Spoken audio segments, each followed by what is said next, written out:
Heyberger soit là pour qu'il vous présente. Oui, non, mais on attend. Parce que je pense qu'on a tout le temps. Ah, le problème, c'est qu'on est un peu contraint dans la mesure où c'est en direct.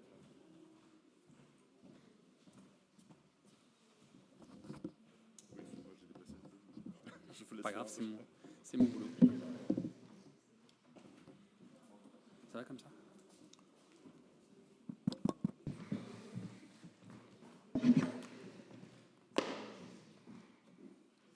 Allô, ça marche?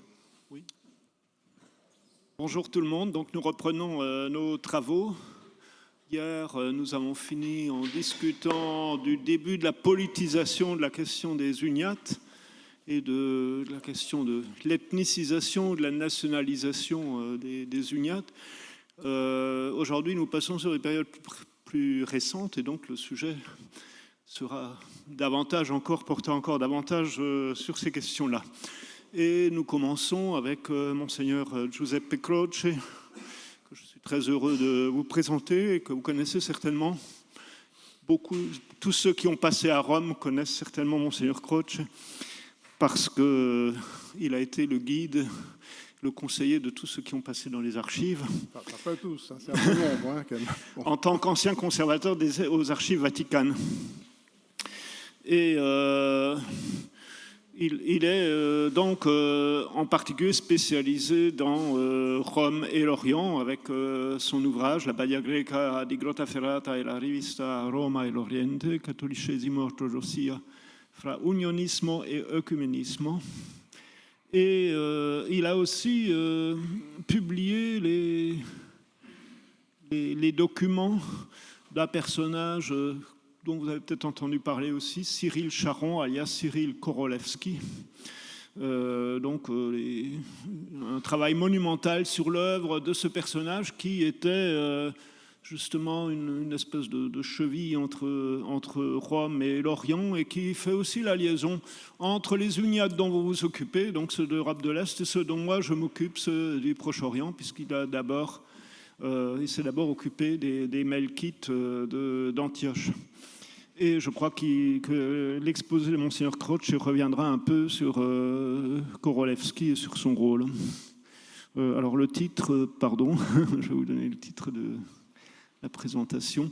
La perception romaine des églises uniates en Roumanie et en Galicie, 19e, 20e siècle, à travers les écrits de Cyril Korolevskij, de Nicolas Franco et non, je ne les ai pas. Vincenzo Vannutelli. Je donne la parole. Merci, Monsieur le Président. Alors, je remercie d'abord les organisateurs de ce colloque pour m'avoir proposé d'intervenir, même si je pense que cette communication est un peu, si vous voulez, marginale par rapport à l'épaisseur et à l'intensité des thématiques qu'on a traitées jusqu'ici. Et pour entrer en matière, un mot du contexte, disons, de l'Église catholique, enfin la situation du monde catholique entre 19e et 20e siècle en relation avec cette thématique des uniates, des églises catholiques donc orientales unies à Rome. Donc je dirais d'abord que du point de vue de l'histoire de l'uniatisme, ce n'est pas une période très heureuse parce que la répression violente des unis des territoires passés sous l'autorité impériale russe, en deux moments, 1835, je crois, et 1875, avec la suppression des églises des chrétiens unis de Colm, fait que, en fait, le paysage est assez dépressif. Donc, donc les grands uniatismes, si vous voulez, l'époque est révolue. Il n'y a pas au XIXe siècle un mouvement d'union entre orientaux et catholiques, églises catholiques, bien qu'il y ait quand même quelques micro-uniatismes, si on peut les appeler ainsi. C'est les Bulgares, qui sont en délicatesse avec le patriarcat de Constantinople, et donc dont une fraction s'oriente pour entrer en communion avec l'Église romaine. C'est aussi les Coptes.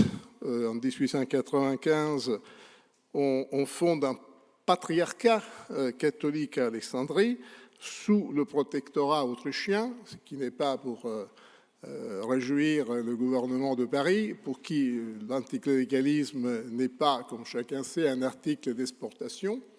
Et c'est aussi dans l'élément qui paraissait le plus irréductible, le plus obstiné dans le schisme, comme s'exprime l'apologétique catholique, c'est-à-dire l'élément grec. L'élément grec reçoit, suite à l'activité d'un prêtre léventin qui s'appelait Marengo, finit par recevoir au début du XXe siècle un embryon de hiérarchie. On confonde une sorte d'exarcat grec catholique de rite byzantin basé à Constantinople, qui ensuite va être transporté à Athènes avec, dans l'entre-deux-guerres, des polémiques sans fin entre les orthodoxes et cet évêque grec catholique, et pour lequel le Vatican arrive à demander la basilique de Sainte-Sophie, considérant que Sainte-Sophie avait été, ce qui n'est pas vrai, consacrée à l'époque par des évêques catholiques, et donc comme cette communauté était censée être l'héritière de cette église unie à Rome. Et donc en 1919, il y a des tentatives du Saint-Siège de faire attribuer aux Grecs catholiques de rite byzantin la basilique de Sainte-Sophie. Évidemment, vous connaissez la suite de l'histoire. Alors, quant aux institutions, au XIXe siècle, il faut signaler quand même 3 épisodes importants. En 1862, la création d'une section spéciale de la Congrégation de la propagation de la foi, des Propaganda Fidei, pour les affaires de rite oriental. Remarquez au passage que l'Église catholique emploie facilement et souvent le terme de rite pour indiquer une Église orientale. Donc c'est un amalgame entre le rite proprement liturgique et l'Église en tant que telle. Donc pour l'Église catholique, souvent il y a des rites orientaux plutôt que des Églises orientales. C'est le langage de l'administration pontificale de cette époque, et même après. Bon. Alors, cette initiative a l'avantage de ne plus assimiler l'Orient aux pays non chrétiens, qui sont évangélisés, et Rome considère cette érection de la section orientale, si vous voulez, de la Propaganda Fidei, comme un marque de respect pour les rites orientaux. Mais en réalité, cette institution ne fait que placer davantage les églises uniates sous le contrôle direct du Saint-Siège. Ensuite, il y a, entre 1869 et 1870, la célébration, après 3 siècles après le Concile de Trente, du Concile du Vatican, Vatican Ier, Vatican I, au cours duquel travaille une commission super missionibus et Ecclesiis ritus orientalis. Encore, vous voyez encore la disposition du titre est déjà assez significative d'une certaine mentalité parce qu'on mélange les missions et les rites orientaux. Et là, il s'agissait donc pendant le Concile de définir la place exacte que l'Église catholique entendait ménager à ces communautés de rites orientales. Celles-ci avaient des droits particuliers, lesquels et les prérogatives des patriarches et des évêques devaient-elles jouer un rôle dans les relations du catholicisme avec les églises orthodoxes? Voilà quelques questions importantes que le Concile a essayé de se poser. Mais vous connaissez qu'en 1870, le Concile est interrompu, en septembre 1870, suite à l'entrée de l'armée italienne, non pas piémontaise, comme on entend parfois dire, à Rome. Donc Rome devient la capitale d'Italie, le concile est interrompu. Et d'ailleurs, ce concile, qui avait quand même été fréquenté par un certain nombre d'évêques orientaux, et même de 2 patriarches, le patriarche chaldéen et le patriarche melkite, avait été un moment de tension entre Pie IX et ses dignitaires orientaux, notamment avec le patriarche chaldéen et surtout le patriarche melkite. Monseigneur Youssef, et sans compter d'ailleurs le schisme dans la communauté catholique arménienne suite à la publication en 1867 de la célèbre bulle Reverstorus qui modifiait de façon assez importante l'organisation interne de l'Église catholique arménienne. Donc c'est un moment plutôt où l'Orient et Rome sont un peu en difficulté. En 1878, l'avènement de Léon XIII marque une évolution de l'attitude du Saint-Siège dans la politique orientale, si vous voulez, du Vatican. Léon XIII est très intéressé par l'Orient chrétien. À ce jour, on ne sait pas exactement suite à quelles influences, parce que la carrière diplomatique du pape avant le pontificat, il était énonce en Belgique, donc un peu loin de l'Orient chrétien. Ensuite, il avait été archevêque de Pérouse très longtemps. Et puis après, donc, il n'avait pas spécialement une culture dans ce domaine.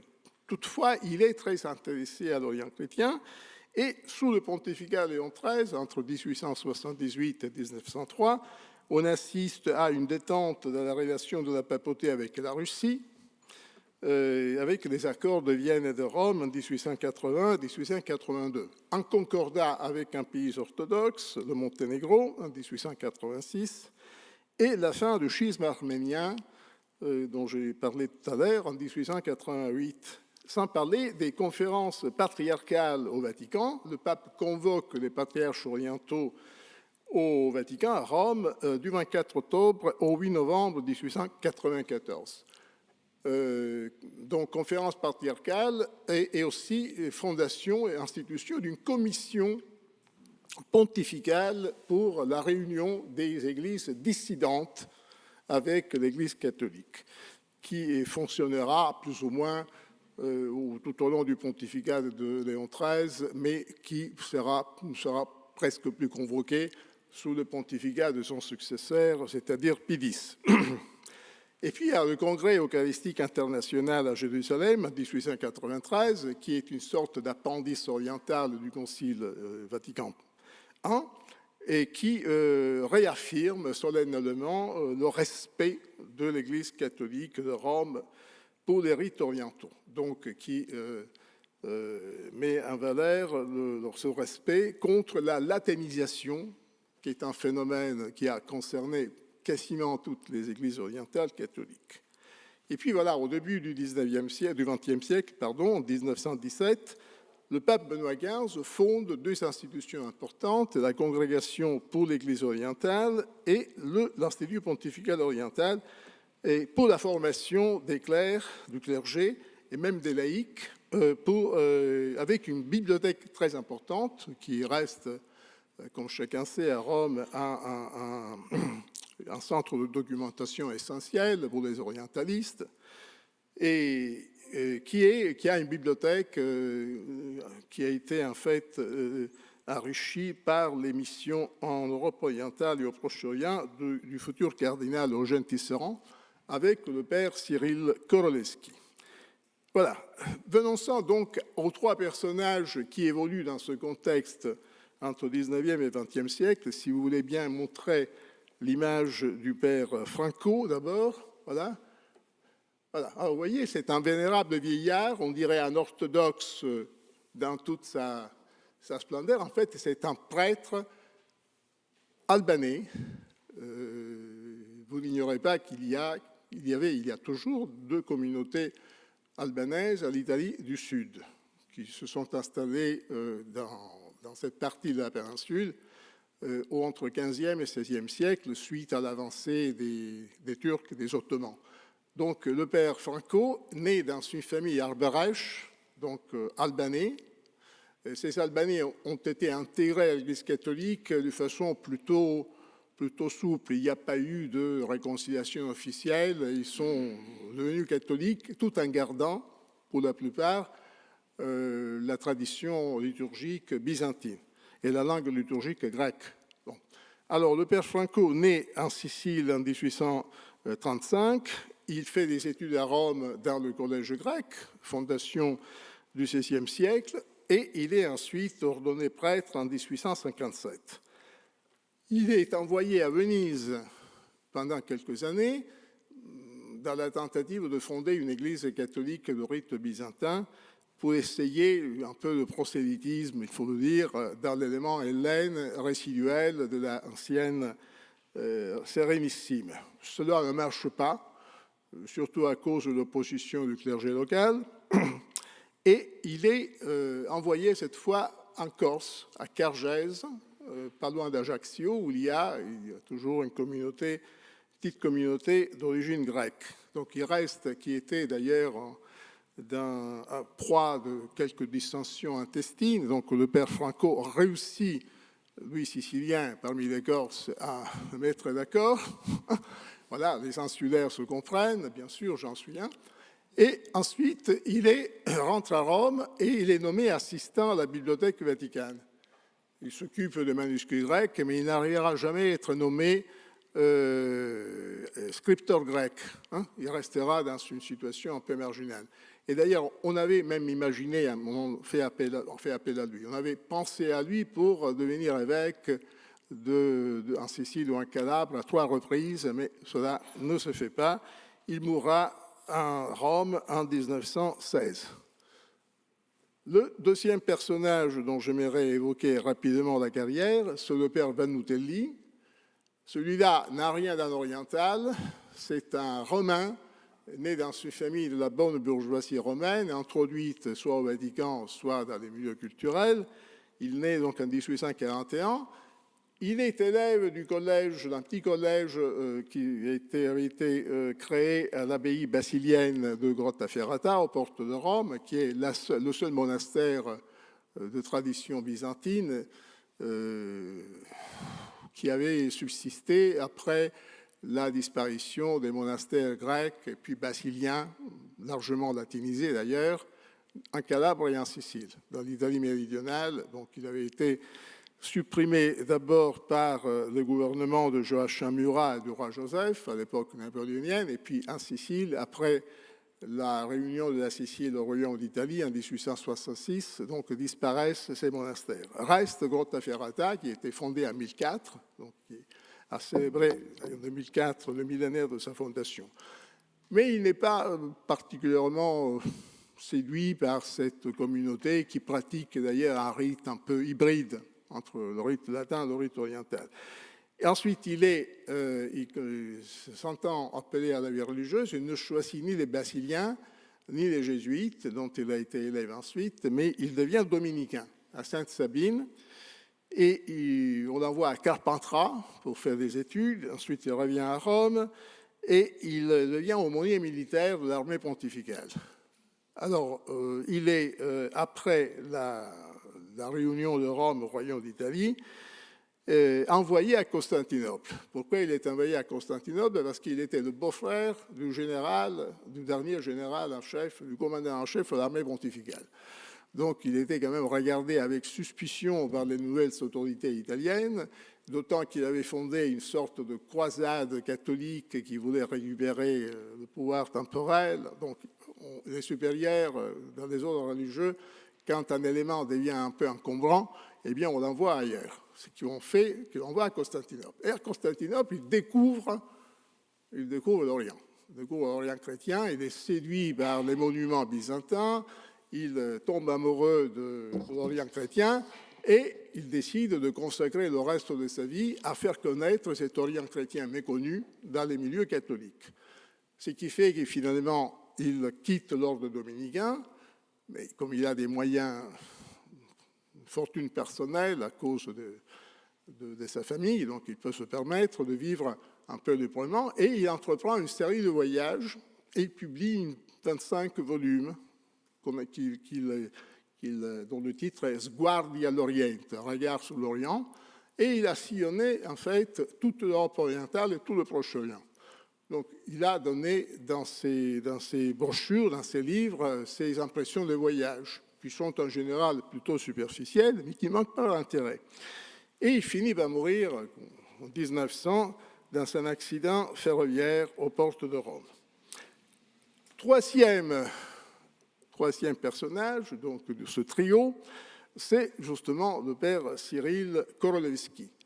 Alors, Korolevskij, Kirill Pavlovitch Korolevskij, en fait, c'est un Français, il est né à Caen, il s'appelle Jean-François Joseph Charon, donc il n'a rien d'oriental, mais donc il est né en 78, l'année du congrès de Berlin, et il découvre l'Orient sur le bord de la Seine. Vous me direz comment?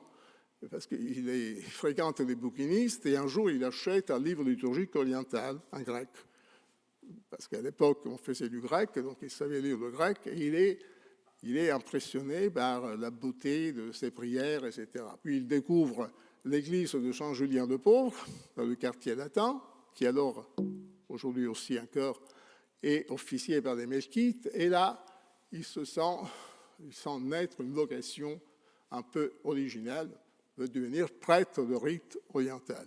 Et donc, il part en 1900 pour le Liban, il entre dans le patriarcat mesquite d'Antioche, il sera ordonné à Antioche, enfin, dans le patriarcat mesquite d'Antioche, à Beyrouth ou à Damas, je ne me rappelle pas, sauf que en Palestine, à Jérusalem, il découvre une deuxième vocation orientale, c'est-à-dire, il découvre l'église russe.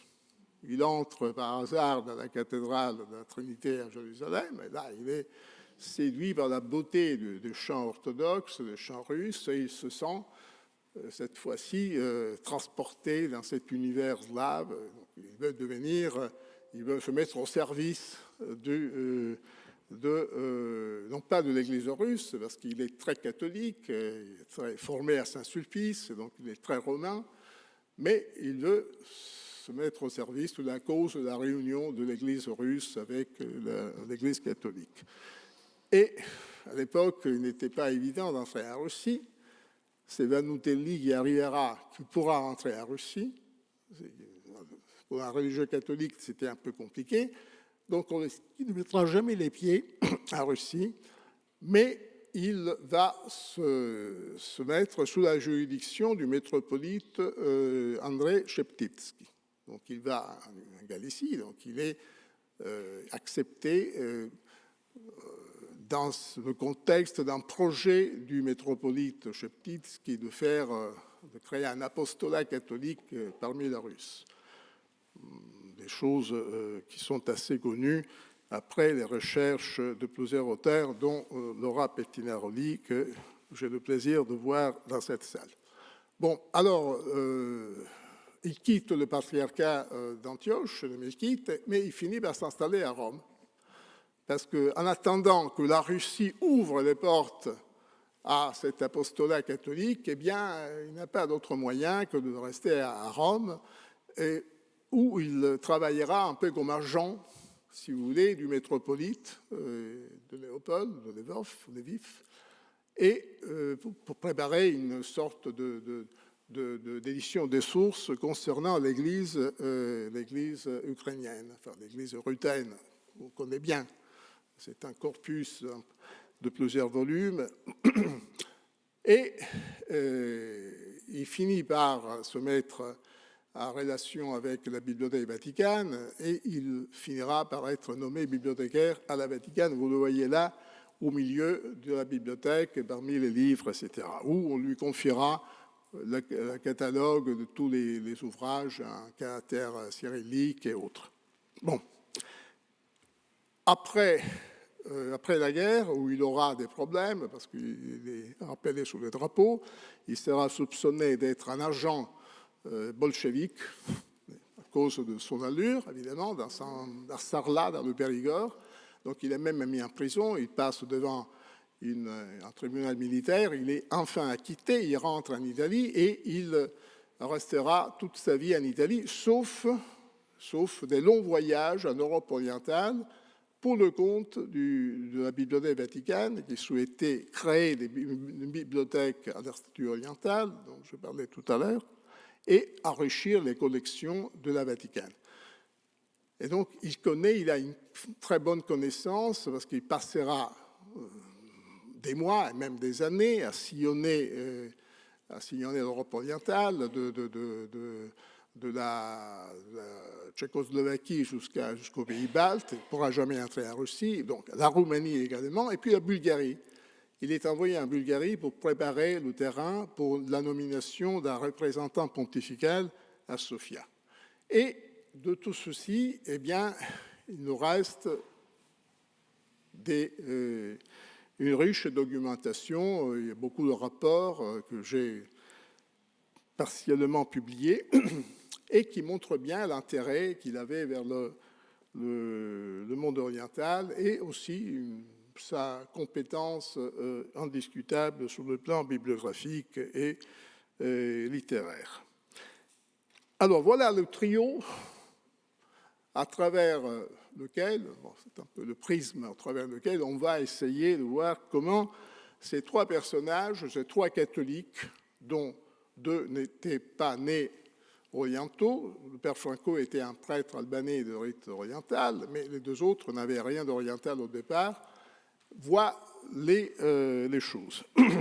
Alors, Vannutelli est le seul des trois qui pourra entrer en Russie, mais aussi en Ukraine. Alors, dans ces écrits, on trouvera, par exemple, le récit d'un dialogue, d'une conversation avec le métropolite Platon à Kiev, en 1891, qui avait été secrétaire du célèbre évêque chez, qui avait travaillé pour la suppression des unis, pour la réunion des uniates à l'Église russe, et il raconte comme il était tout fier d'avoir collaboré avec ce personnage qui représentait aux yeux des uniates l'apostate par excellence, celui qui avait travaillé pour le compte de l'Église schismatique russe, persécuté les Russes, etc. Et il croit, c'est aussi intéressant, à l'histoire de la célèbre mère Macrina Mieczysławka, qui était une soi-disant abbesse basilienne de Minsk, fait l'objet des pires persécutions, de tortures innommables par les schismatiques, notamment par les métropolites chez Moscou, donc qui, en fait, c'était une aventurière d'origine polonaise, d'aucuns disent qu'il avait même une origine juive, mais qui est reçue à Rome comme la martyre de la cause des uniates.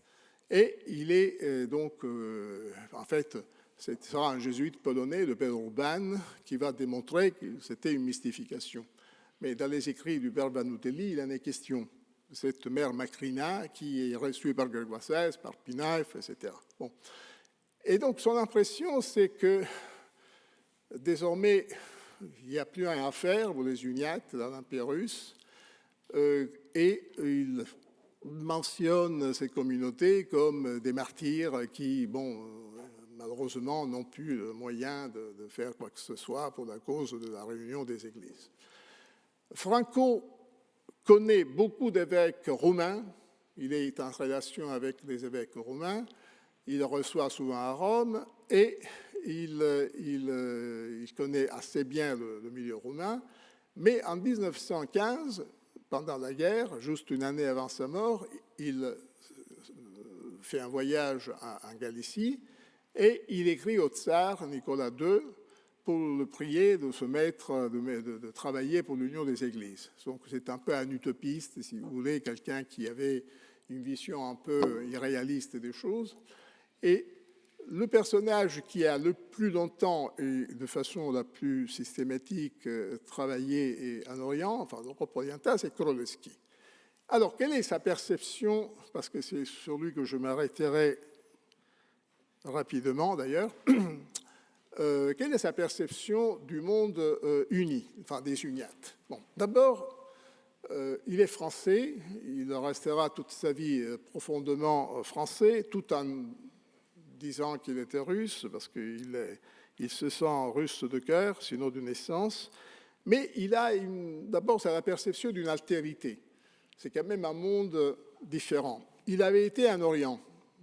Pendant quelques années, il avait fait partie du patriarcat d'Antioche et des Melkites, mais en Europe orientale, il se sent dépaysé par des petites choses. Par exemple, de voir un jour, un dimanche, revenir du marché, le curé de l'endroit, le curé grec catholique de l'endroit, dans sa calèche avec sa femme à côté. Voilà, quelque chose qui le choque un peu, parce qu'il n'avait pas été habitué au clergé marié, par exemple. D'ailleurs, il va en parler longuement dans ses rapports, etc. C'est donc la perception d'une altérité, c'est aussi, si vous voulez, la constatation que dans ce monde grec-catholique, que ce soit le monde grec-catholique roumain ou ukrainien, eh bien, il y a eu une latinisation certaine. Il évoque d'ailleurs dans sa biographie du métropolite Sheptitski le fait qu'à l'église Saint-Georges à Lvov, il y avait une statue de Pie IX. Je ne sais pas s'il est toujours là, mais je ne pense pas. Mais en tout cas, une statue de Pie IX, statue d'un pape qui n'était même pas à l'époque encore canonisé dans une église orientale, c'était un peu choquant. Donc, il parle beaucoup de cette nécessité de purger le rite oriental, catholique, de toutes les influences latinisantes, ce soit sur le plan des dévotions, le rosaire, la procession du Saint-Sacrement, etc. L'utilisation des ornements latins, c'est surtout les Arméniens. Il a quelque chose de très intéressant dans ses rapports sur les Arméniens de Transylvanie et de Galicie. Et il montre bien à quel point ces Arméniens catholiques ont été latinisés, polonisés. Ils utilisent les ornements latins, ils sont perdus d'usage, même le clergé, de la langue arménienne. Donc, ils s'improvisent à partir de quelques vieux textes. Souvent, ils utilisent de vieux textes des dominicains, parce qu'il y a eu une branche dominicaine de rite arménien au Moyen-Âge. Donc, ils font un peu une liturgie un peu spéciale. Et donc, il est très impressionné par ce fait. Notamment en Galicie, il estime que là, vraiment, l'élément arménien a été complètement latinisé. Et également un peu en Roumanie. Il y a ensuite la question nationale. Donc, il est parfaitement conscient de la délicatesse de la situation soit des Grecs catholiques, soit des Ruthènes en Galicie. Donc, il se arrête longuement sur ce qu'il considère comme des persécutions de la part du gouvernement polonais, la fermeture des écoles, des chaires universitaires, le refus de nomination de certains bénéfices ecclésiastiques qui sont réservés à un patronat laïque, l'expulsion du curé qui sont considérés comme trop nationalistes, etc. Donc, en même temps, il est aussi conscient de cette diversité, cette tension permanente entre l'élément catholique latin et l'élément ruthène. Dans sa biographie du métropolite, il s'arrête longuement sur le fait que la mère du futur métropolite, lorsqu'il apprend que son fils, qui était baptisé dans le rite latin, dans la famille a été latinisée, voulait devenir basilien, on en a parlé. Sa mère a un malaise. Sa mère, il y a la fièvre, le paludisme, il perd l'appétit, il perd le sommeil. À l'idée que son fils, son enfant, devienne basilien, moine dans une église considérée comme de seconde zone, etc. Donc, voilà un élément qui en dit long sur la mentalité et la sensibilité de cette époque entre les différents éléments de la Galicie. Bon. Puis il y a la question de la politique religieuse polonaise, qui d'ailleurs a des conséquences sur un problème de discipline interne de l'Église ukrainienne. Parce que la confiscation des biens, etc., fait que l'Église grecque-catholique est plus pauvre, et comme le clergé est majoritairement marié, se pose la question du célibat. Et donc l'un des évêques grecs-catholiques n'accepte plus dans son séminaire que des candidats acceptant de rester célibataire. Et Korolevskij est assez réaliste pour dire que ça va fomenter le mécontentement du clergé et des fidèles qui, dit-il, ne croient guère à la possibilité des prêtres de rester célibataires, même en Roumanie. Il dit que le clergé, le peuple, les fidèles grecs catholiques roumains avaient sous les yeux les scandales plus ou moins cachés du clergé hongrois. Donc, il voulait des prêtres mariés, comme ça, on était sûr que... Bon.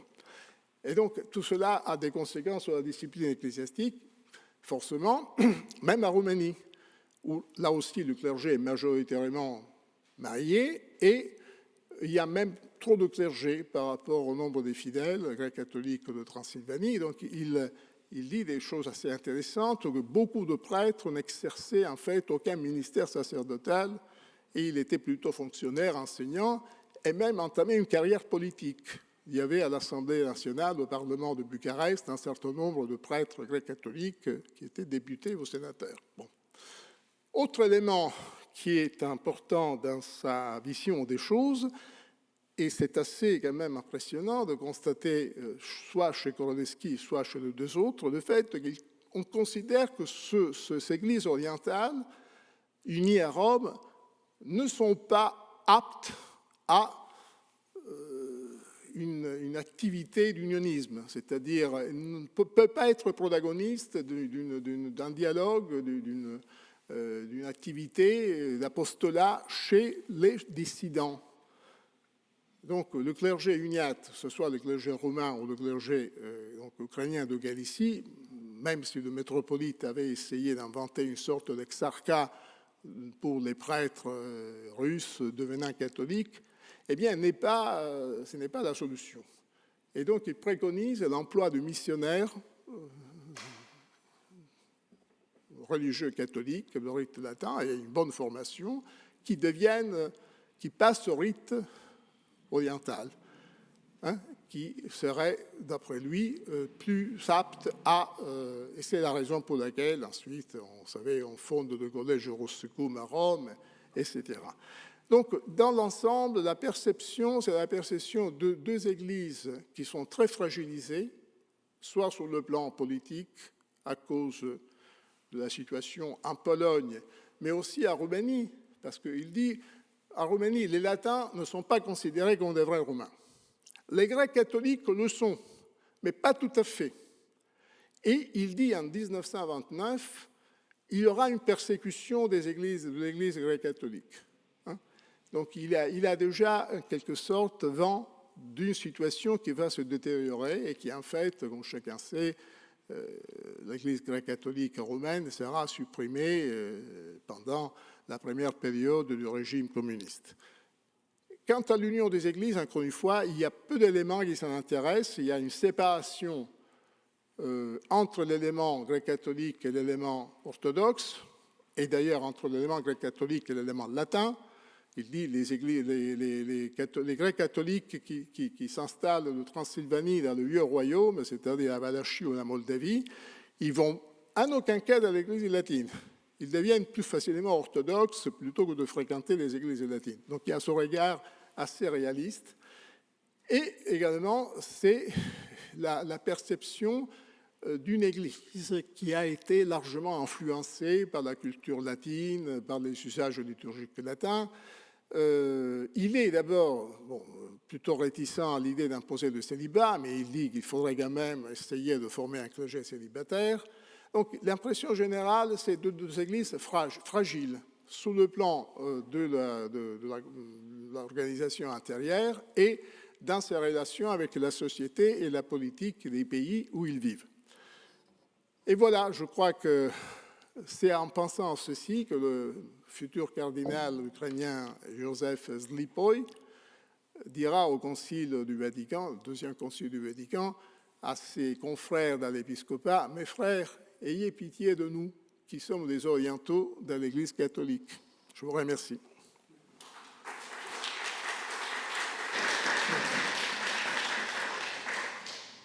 Merci beaucoup d'avoir donné cette perspective romaine, et merci aussi, de mon point de vue, d'avoir parlé un peu des Arméniens, des Melkites et des Coptes et des Chaldéens. Et nous gardons les questions pour la fin des exposés. Et puis merci aussi d'avoir respecté le temps. Donc, à vous.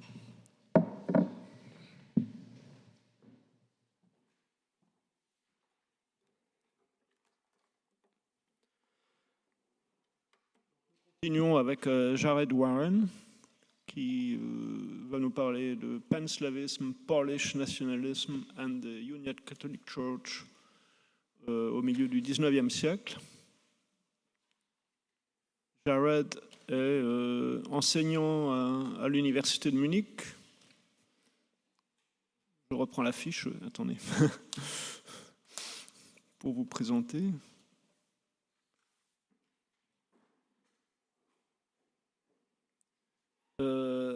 Depuis 2022 en fait, une position postdoctorale à l'université de Munich, wissenschaftlicher Mitarbeiter. Et après avoir fait une thèse, un PhD à New York University, et ses recherches se concentrent sur les relations au XIXe siècle entre sur l'histoire religieuse, intellectuelle et politique polonaise, avec un intérêt particulier sur l'histoire de la botanique en Europe centrale. Oui, je vais pas parler de la botanique aujourd'hui, mais je m'intéresse aussi. Et puis il est connu, enfin moi j'ai fait sa connaissance par Internet parce qu'il a pris l'initiative d'un séminaire online qui s'appelle Assemani Seminar et qui porte sur Eastern Catholic History. Donc il fait partie des acteurs qui font apparaître l'histoire du catholicisme oriental, disons, dans la recherche universitaire européenne. Voilà, je vous donne la parole. Alors, merci Monsieur Heyberger pour l'introduction. Alors, Madame, Monsieur, chers collègues, c'est un grand honneur d'être ici parmi vous. Je voudrais aussi remercier les organisateurs, Laurent Tatarenko, Madame Leichtinen. Oui, alors, donc, je sais que ce genre de choses prend beaucoup de temps d'organiser, donc je suis vraiment remerciant pour tout le travail. En fait, je vais faire mon intervention aujourd'hui, malheureusement en anglais. Ça fait déjà, je crois, 5 ans depuis que j'avais contact avec le français vivante, donc ça va être un peu difficile de présenter dans un niveau académique, mais je vous invite de poser des questions aussi en français. Je pourrai reprendre plus tard aussi en français. Et je passe en anglais. Alors, today, I have a somewhat large and vague title that covers a lot of ground. I'm going to talk specifically today just about a single, I think, micro-history, of which we've already heard a little bit from Monsieur Croce, the case of Makrena Mieczysławska, this nun. But I want to situate this story within a little bit larger context. So this story is part of a larger project where I'm thinking about the relationship between the legacy of the multi-confessional, multi-religious Polish-Lithuanian Commonwealth and debates for Polish independence in the first half of the 19th century. In much of the historiography on modern Poland, so separating it a little bit from the early modern period, there's a great fixation on trying to understand how Roman Catholicism becomes so incredibly hegemonic, so incredibly politically important in Poland in the 20th century. And what this means is that the confessional diversity that was present in early modern Poland is often lost in these discussions in the 19th century. If one is interested in Greek Catholics, one is often, in the modern period, one is often thinking about Ukrainians.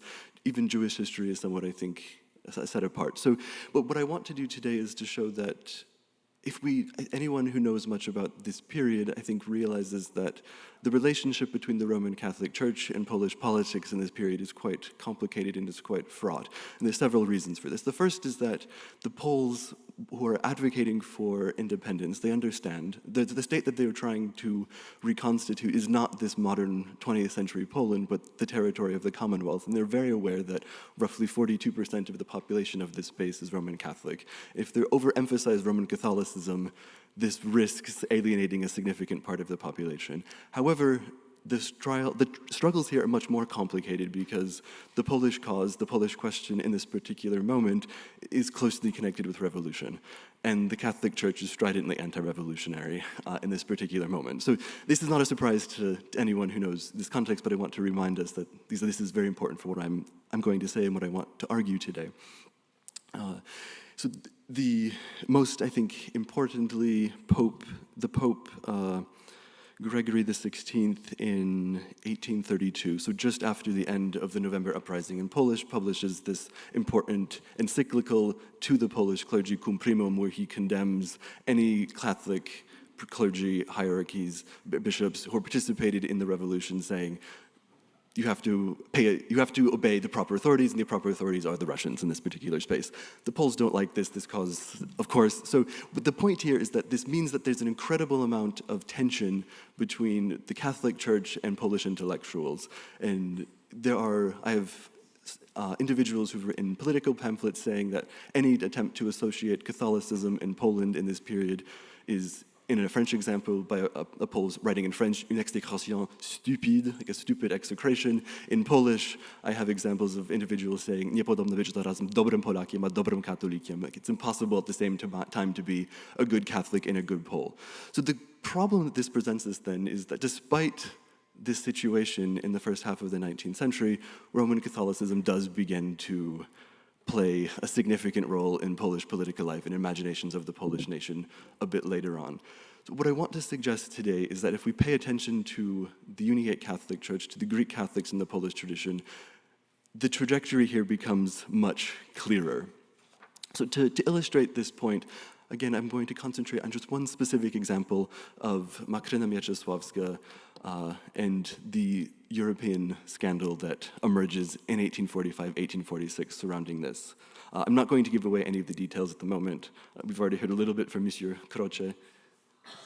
Okay. But I want to kind of follow the story as it develops without giving away whether or not what I actually think about it. So, on September 10th, 1845, Makryna Mieczysławska, a woman the future English Cardinal John Henry Newman would later describe as a, quote, commanding-looking person who could withstand a czar, arrived in France.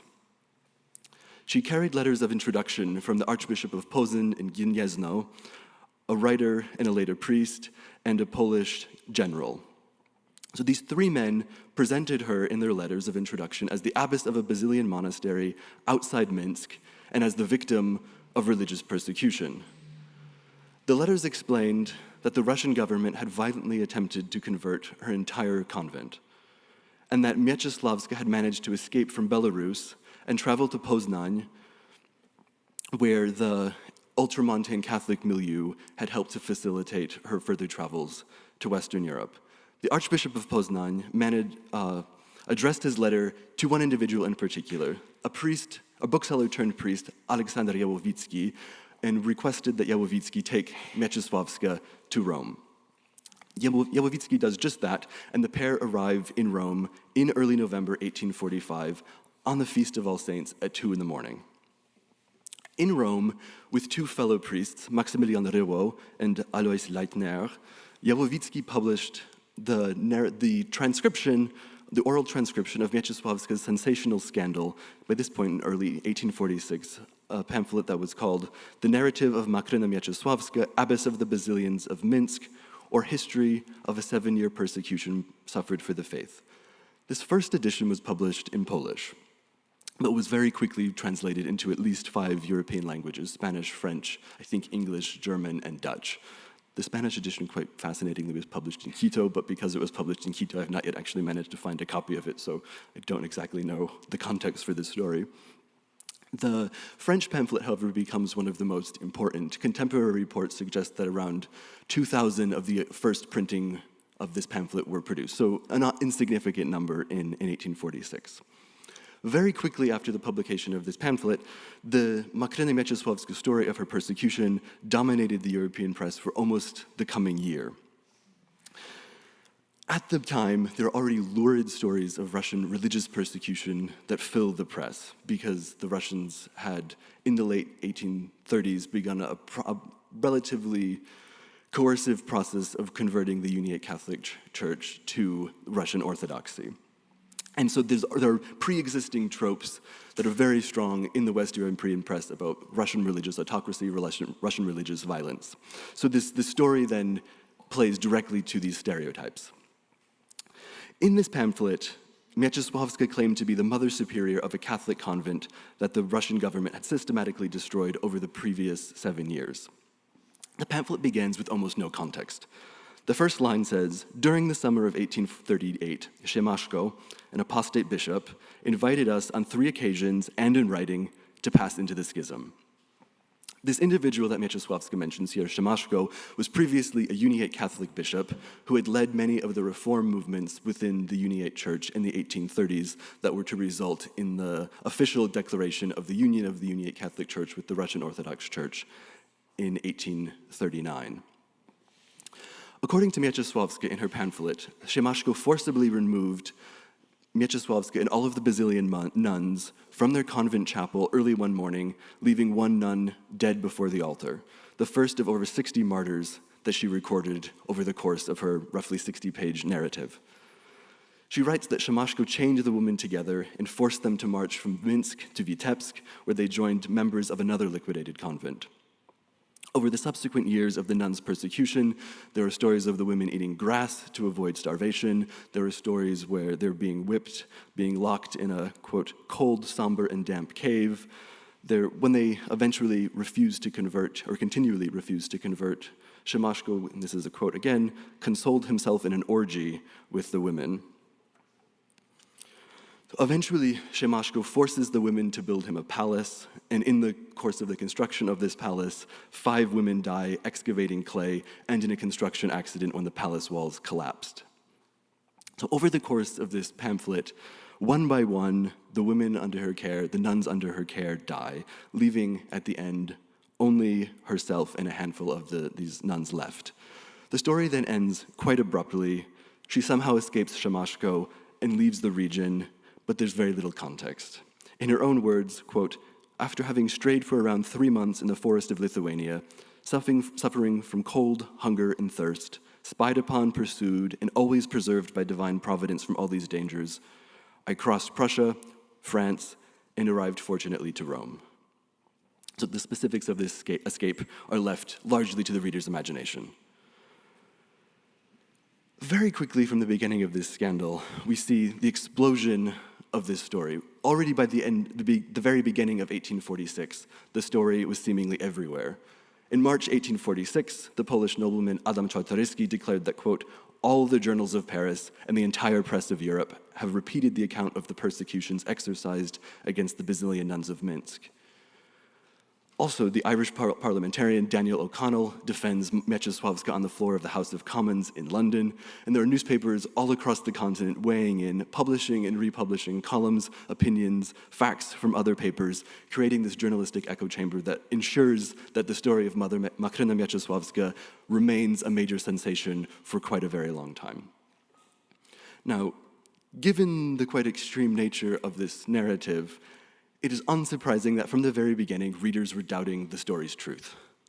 The Russian government quickly declared Mieczysławska's tale fictitious. The Count Buteniev, a senior Russian politician who was stationed in Rome, a Russian diplomat, published 2 denunciations that were addressed directly to the Pope.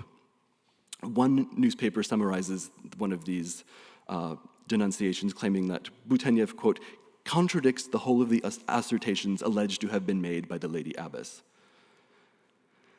Part of the particular scandal here is that Mieczysławska is to have an audience with Pope Gregory XVI right at the time when there's a planned czarist visit, according to the papers, in Rome at this time. So the czar is supposed to be in Rome at the same time as this nun.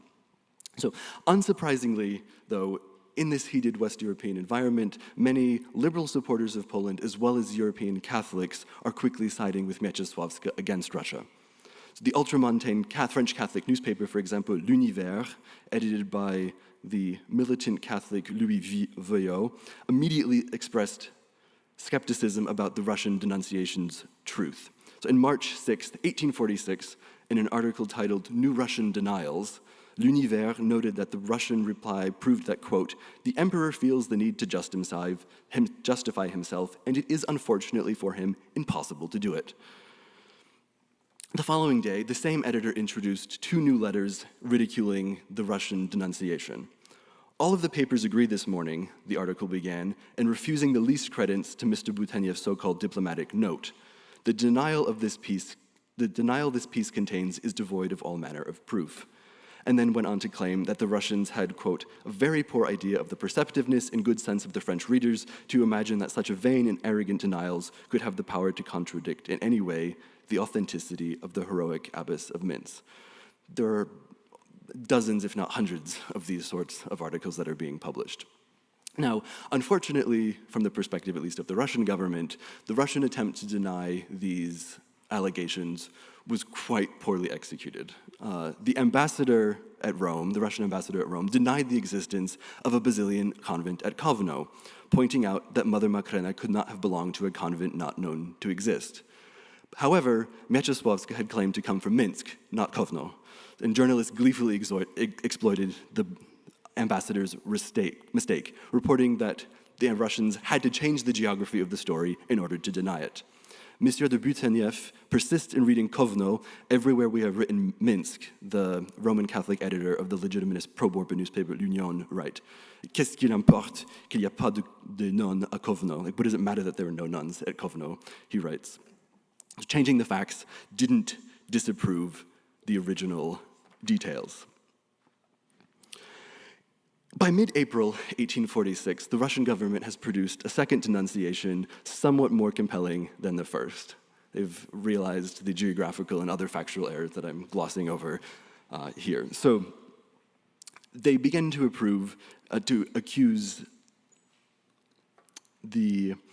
to point out basic errors that are published within Makrena Mieczysławska's own story, including the fact that the woman that Mieczysławska claimed to be in charge of the order had died 600 years earlier.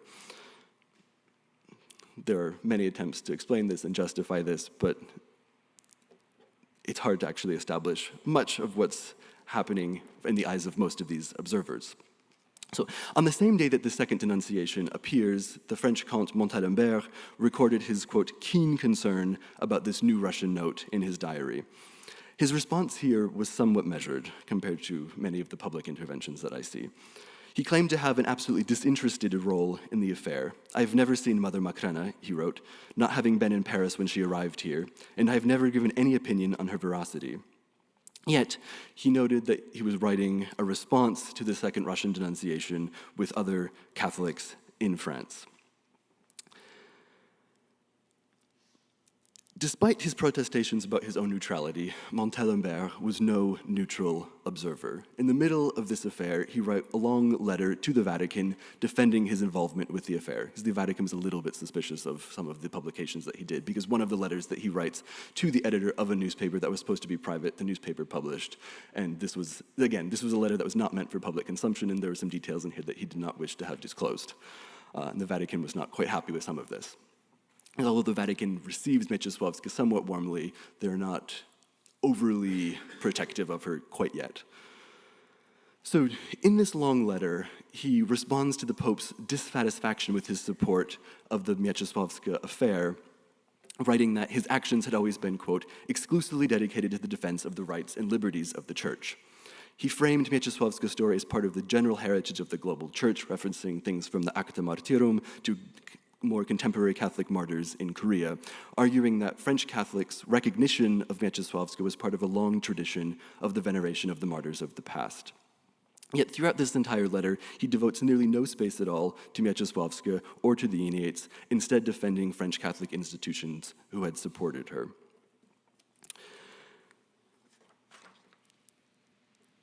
There are a whole host of other observers who participate in this scandal as well, from the Polish theologian Piotr Semenenko, who writes papers to express his opinions. Prince Adam Czartoryski is writing multiple times, but I want to focus on just one example from the Polish side responding to this. And this is from the very beginning, already in the end of January 1846, so at the moment when this scandal is first breaking in the European press. There's an editorial that is published by three Poles, by Leonard Hoczko, the historian, Walery Wielogłowski, who's a future priest, or I think he's about to be ordained, and then Antoni Chruszniewski. Hoczko, this historian, claims to be from Lithuania, and it's interesting that, quote, having been the honor of being one of the children of Lithuania, he claims a certain kind of geographical expertise to be able to weigh in on this story. Coming from Lithuania, he says he knows better than other people. So the geography of the story also plays interesting roles in debating the truth or the falsity of the affair. So these Polish denunciation, or these Polish defenses of Mieczysławska very closely tie the story to the question of Polish independence, to the question of Russian political abuses in Poland. Choćko later writes that the Russian ambassador's attempts to claim that there were not enough Russian signatures demonstrating or willing to sign on to claim that these things had actually happened was completely unimportant, because if, he writes, they needed more signatures, the Tsar could produce hundreds of signatures. We do not understand his modesty on this point, Choćko writes, since he could present 100,000 signatures. So here, fantasizing about the unlimited power of the Tsar, Choćko is insisting that the emperor could acquire any kind of factual support or proof from Russian subjects through the threat of the whip or of Siberia. And reminds readers of another scandal from several years earlier when the Russian government was supposed to have extracted thousands of signatures supporting the union of the uniates to Rome through forced measures. Choćko directly tied the story to the Polish question, creating a taxonomy of 3 different categories of writers on the Polish question that existed in relationship to Mieczysławska. There were, first of all, Poles, he writes, conscious, wise, independent strangers who tell the truth and defend a legitimate, enduring cause with courage and perseverance. So this first category defends the nun's tale without any qualifications whatsoever. A second category was, quote, composed either of bad Poles or scheming foreigners who have a pliable conscience and who give themselves at will to the highest bidder. However, he's only worried about this third category, people whom he describes as pure and paid Muscovites who have a special mission to falsify everything, to scoff, to deny, and to present all things only according to the autocratic, czarist, and essentially schismatic point of view. This final category demonstrated the perfidiousness of the Russian state. Such a corrupt state could certainly persecute Mieczysławska, and this type of czarist manipulation, already known in Europe, justified the Polish cause.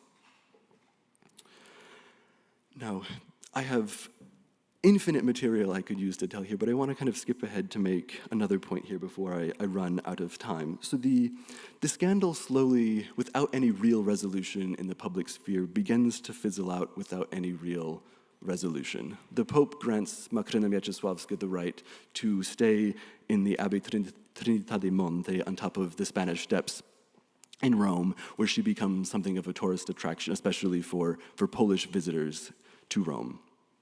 However, there's one kind of interesting sub-story in 1847 that I also want to point attention to. So there's this moment when this French priest, a French missionary who'd been working in Africa, loses his voice and comes back to France in order to recuperate his health. His doctor says you should go to the warm Italian climate, and he goes to this warm Italian climate and meets with Mother Mieczysławska, something that many people do. And Mickiewicz, Kraszyński, the poets, they go meet, they pray with Mieczysławska, Słowacki, and all kind of have written kind of surprisingly emotional stories about their encounter with her.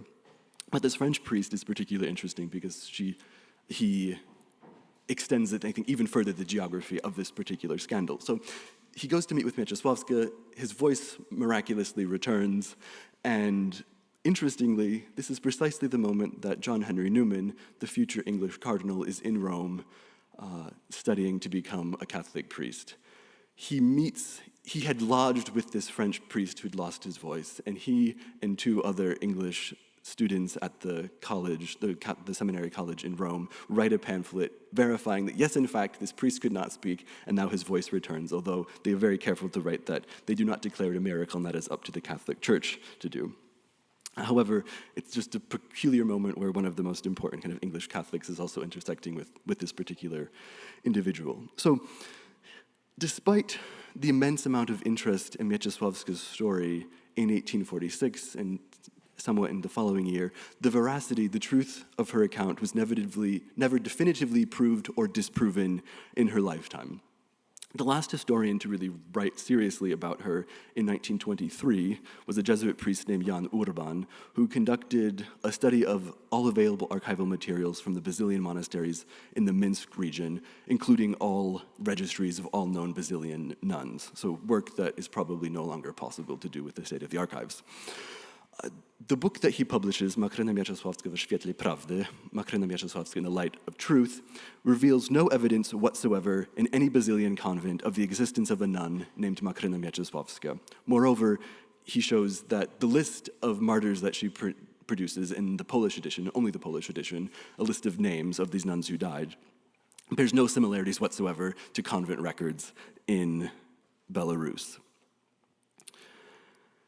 Instead, he suggests that she was likely the widow of a Russian military officer, likely worked as a cook or a housekeeper, quite possibly at this Basilian monastery in Minsk itself, and argues that she had likely been previously prosecuted for fraud. His conclusion is that she invented this scandalous story as a way to escape, recognizing that, quote, she would not be able to cross the border alone by her limited intelligence and insufficient means.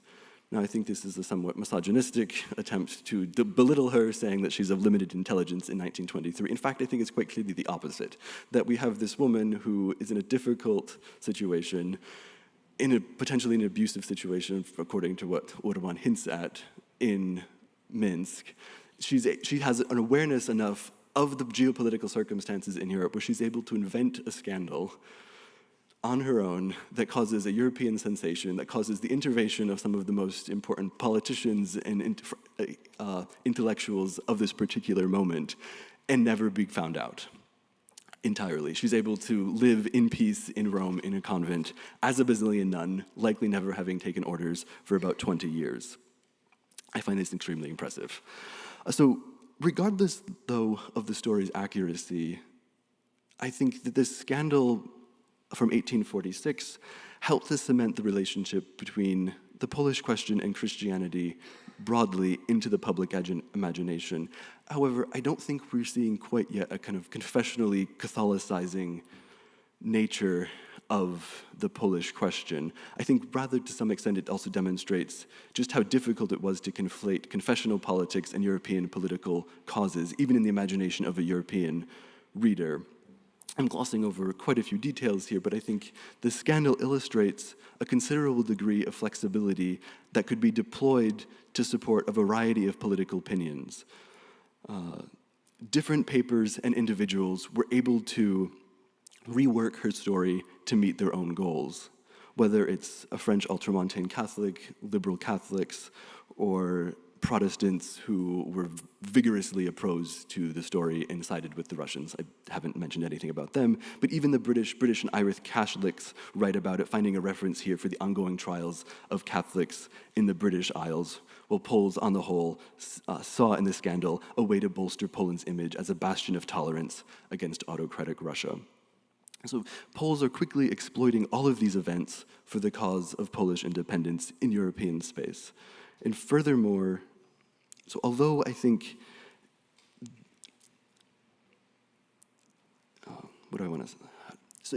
what we're seeing here, though, is rather than, I think, initially forcing the complete conflation of Catholicism in Russia, what we're seeing is that this scandal is a way for Poles to prove their superior religious tolerance, their legacy of religious cohesion existence, that it's the complete opposite to what they see in the Russian Empire.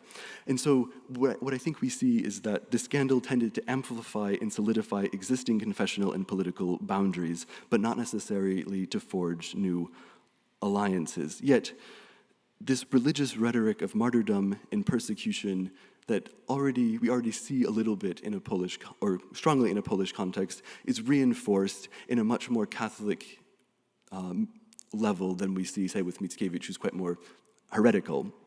So what I want to kind of primarily conclude here is that if we begin from this perspective where we see the difficulty of bringing the question of Polish independence and the question of Roman Catholicism together in, say, the 1830s and the 1840s, when we look at these uniate scandals and the real religious abuses that the Russian Empire commits against the uniate church, I think we can quite clearly see, at least in these kind of international debates, that the uniate church much earlier plays a much stronger and more visible role than do Roman Catholics. So let me conclude here, and thank you very much for your attention.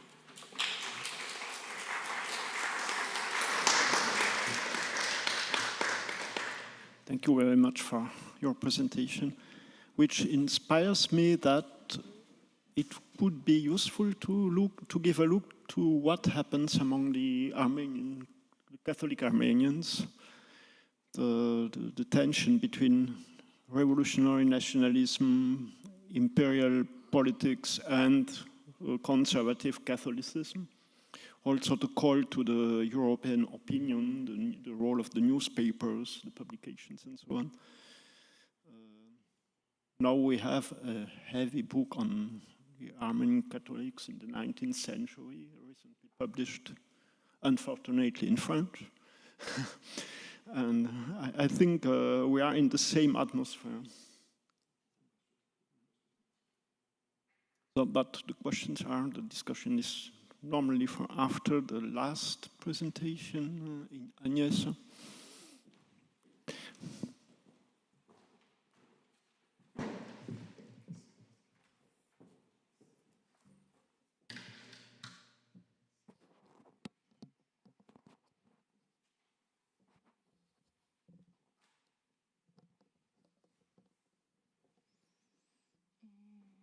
Agnieszka Pufelska,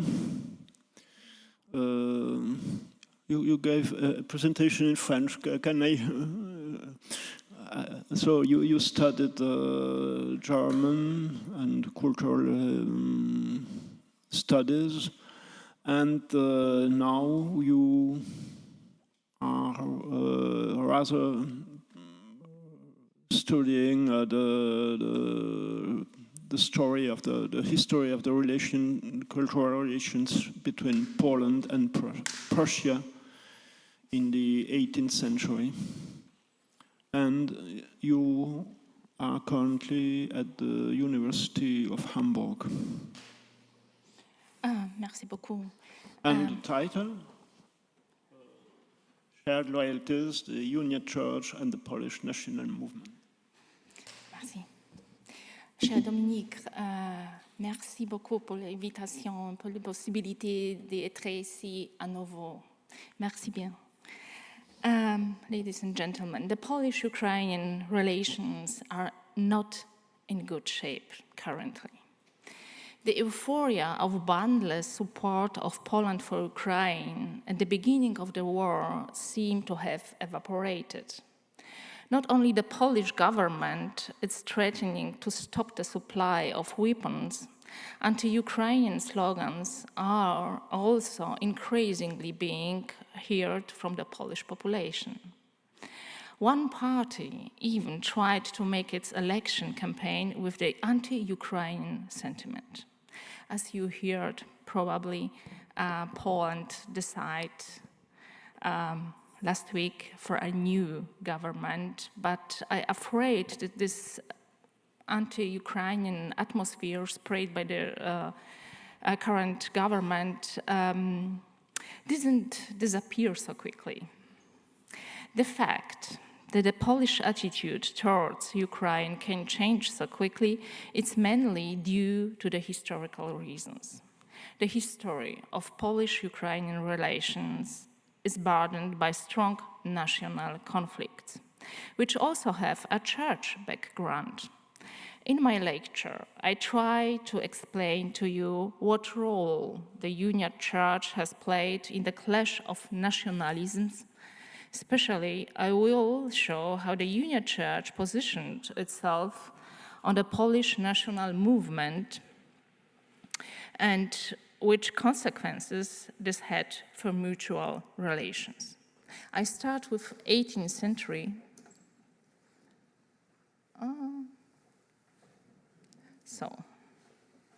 Before 1772, before the first partition of Poland, the Uniate Church in the Polish-Lithuanian Commonwealth had 8 dioceses: Kiev, Vilnius, Metropolitan, Łódź, Lviv, Płock, Przemyśl, Chełm, Pinsk, and Włodomir. Approximately 60% of these positions after the 3 partitions of Poland, also after the fall of the Polish statehood, was within the borders of the Russian Empire, while the remaining 14% within the borders of the Habsburg monarchy. And I start with first national movement. It's the Confederation of Bar. The first national uprising is considered to be the Bar Confederation movement 1768-1772, which, although it ended in defeat, was of great significance for the subsequent history of Poland. The Bar Confederation movement began as grassroots initiative of the Polish nobility, which spoke out against the unlawful actions of Russia and its troops present on the territory of the Polish Republic. The success of the action taken was not helped by the vacillating attitude of the last king of Poland, Stanisław August Poniatowski, towards the actions of the Confederates.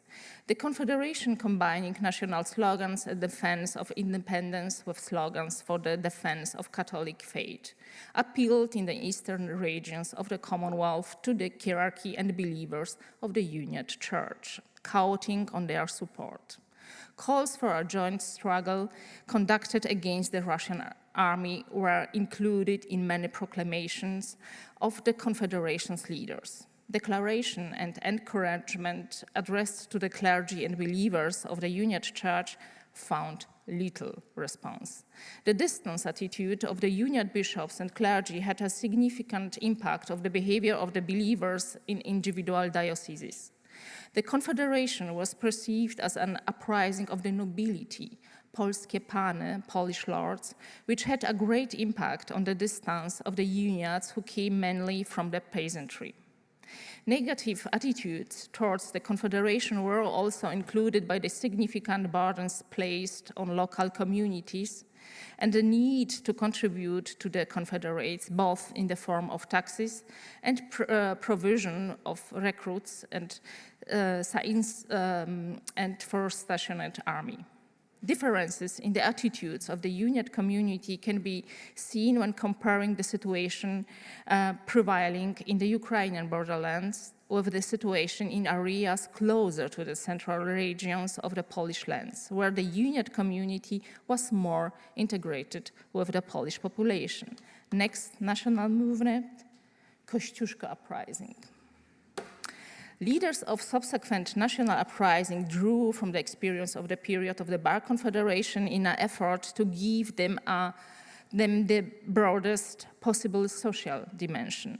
Such was the nature of the next uprising instigated by Tadeusz Kościuszko, who immediately after the outbreak of the uprising appealed to the Ukrainian clergy, both secular and monastic, and urged them to support the uprising.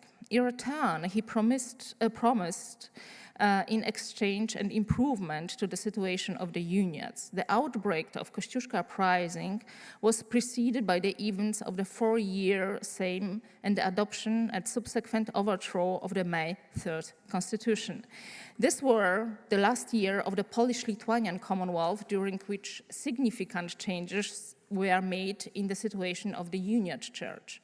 One of the main ones was the fulfillment of the demand made since the Union of Brest to equalize the Latin and Uniate clergy by allowing representatives of the Uniate Church to sit in the Senate. Senate is a chamber of Polish parliament. Generally speaking, it can be said that the clergy and believers of the Uniate Church showed a significant degree of involvement in activities related to Kościuszko uprising. Kościuszko received decisive help from the Uniate Bishop of Chełm, Pory Warzyński, who became a closer supporter of Kościuszko. Because of his involvement in the insurgency, he had to flee from Chełm. When Chełm was occupied by the Austrians, Warzyński returned, but was still under Austrian control. An important support for Kościuszko uprising were the monasteries of various religious congregations, especially the Bernardines. This involvement took many forms, also direct participation of monks in the armed struggle. Of course, part of Catholic clergy, as well as some hierarchs and priests of the Uniate Church, did not prevent the defeat of the uprising. Next uprising, you can recognize in Polish history, there are plenty of uprisings. Conspiracy activity after the defeat of Poland. The attitude of the Uniate Church toward the Polish cause after 1795 is still little known and requires further research. In the Polish territories of the Russian partition, the planned liquidation of the Uniate Church, which was to be replaced by Orthodox structures, began at that time. In the Austrian partition, on the other hand, the state authorities made a successful attempt to get Ruthenian Catholics to cooperate with the government and build loyalty to the Austrian authorities. The conspiracy movement developed in the 1790s did not favor the involvement of the Uniate clergy, although such case cannot be ruled out. At the same time, diametrically divergent attitudes among the Uniate clerics towards Emperor Napoleon and his policy in the Polish lands are known. An example in this regard are the figures of two rulers, Antoni Angielowicz and Ferdynand Cichanowski. The former, from 1795, was the Uniate Bishop of Przemyśl and later administrator of the Uniate Diocese of Lviv and then in Home. His reign in the three Uniate dioceses coincided with the turbulent events of the Napoleonic era, during which he became known as a person very loyal to the Austrian authorities and staunch opponent of the French emperor. In contrast to Angielowicz, the Bishop of Home diocese, Ferdynand Cichanowski, continued the pro-Polish stance of his predecessor, Waziński, from the period of the Kościuszka uprising.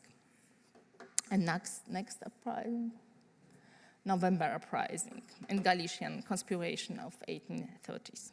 The November uprising primarily covered the territory of Kingdom of Poland subject to Russia, with the only Uniate diocese of Chełm in that territory. In the first days of the uprising, the newly elected Bishop Szymborski supported its participants.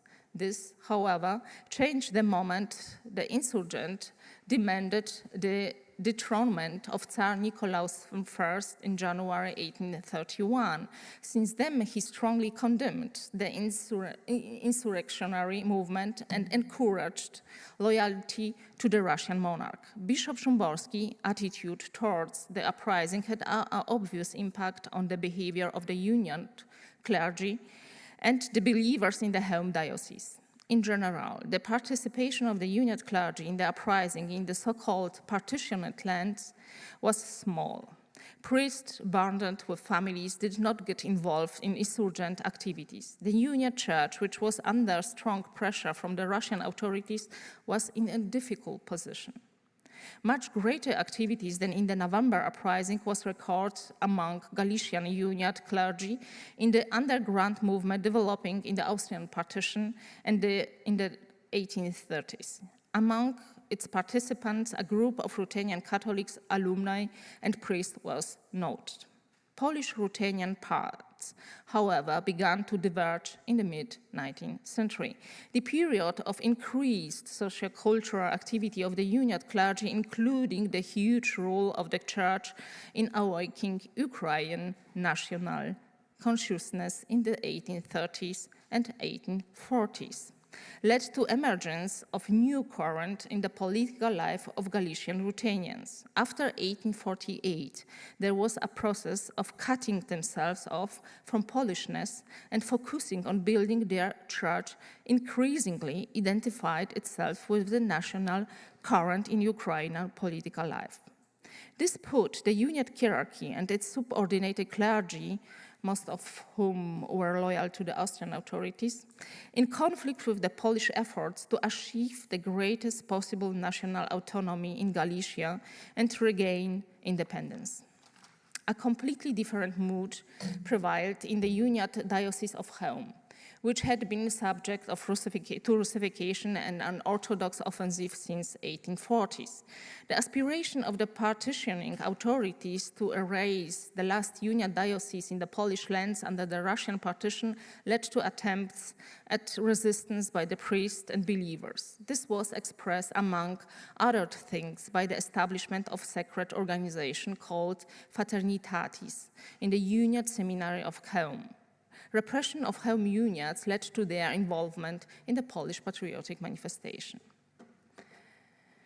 The last uprising, January uprising. The leaders of the next national uprising, like their predecessors, realized how extremely important it was for success of the insurgent movement to include the multitude of Ruthenians in the Eastern Church, which had a great influence on them, in the Polish cause. For this reason, the insurgent authorities addressed themselves in proclamation to the Rusin brothers, calling on them to fight together so that they would not become, quote, guilty to holding back the rebirth of the common homeland. Despite intense efforts, most of the Galician clergy remained indifferent to the events of the uprising. Even reports have survived that claim that from the beginning of the uprising, uniate priests and peasants in Galicia acted strongly against the Polish movement. Local peasants inspired by uniate priests were said to report to the Austrian authorities the movements of the insurgent troops. Analogous to Galicia was the situation on the Dnieper River, where after the outbreak of the uprising, the Ukrainian people, quote, followed the insurgents, caught them, tied them up, delivered them to the gendarme commands, even murdered them. As one observer noted, the Ukrainian people fought the uprising not because it was Polish, but because they was considered it lordly, again, polskie pany. The peasant question, which had not been resolved before the uprising, had a defined impact of the attitude of the Ruthenian population toward the uprising.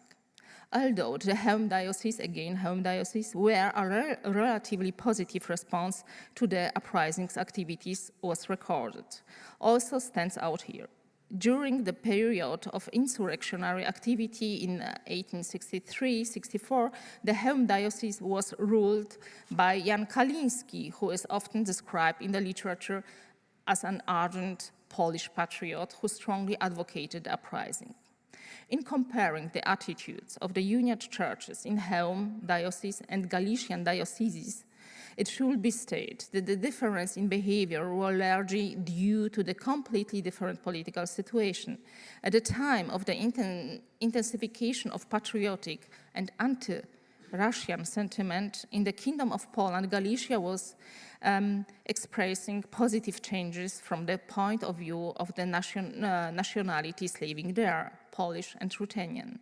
The moderate policy of the Austrian authorities compared to the other two partitioners, Prussia and Russia, mean that loyalist and conciliatory tendencies were stronger in Galicia than in other Polish lands, especially among Galician Ruthenians.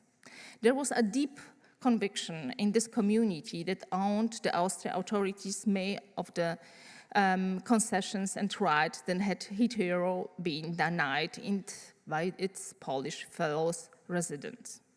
This conviction was reinforced among the Galician population by the hierarchy of the uniate church and its clergy. Another important difference was that in home eparchy, both the Polish and Ruthenian communities faced a common threat from the Russian authorities, making both sides natural allies. 20th century.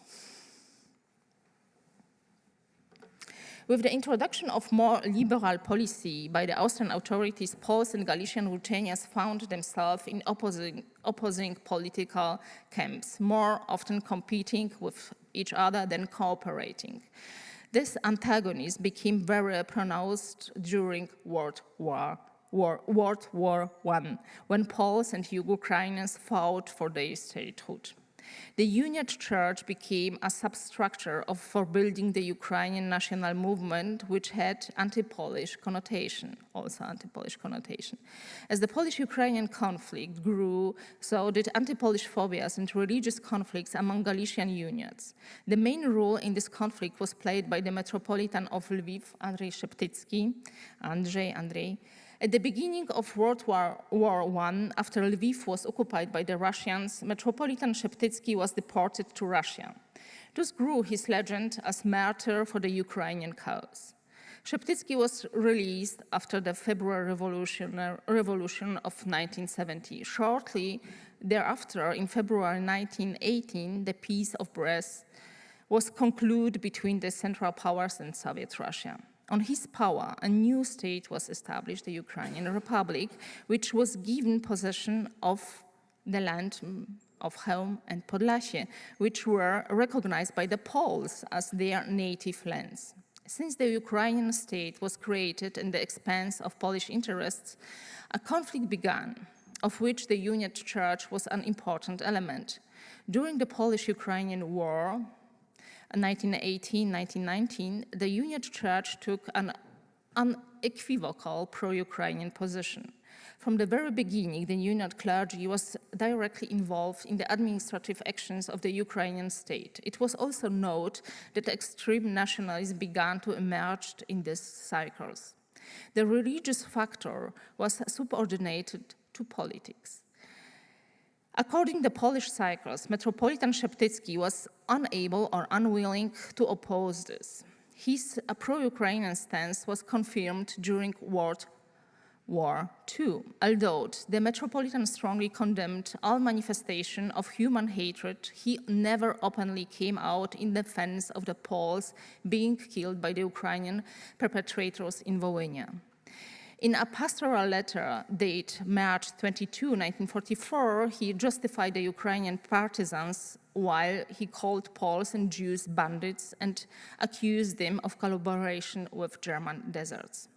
However, it must be firmly stated that Szeptycki, unlike many Uniate clergy, did not support the criminal activities of the Ukrainian insurgent army UPA.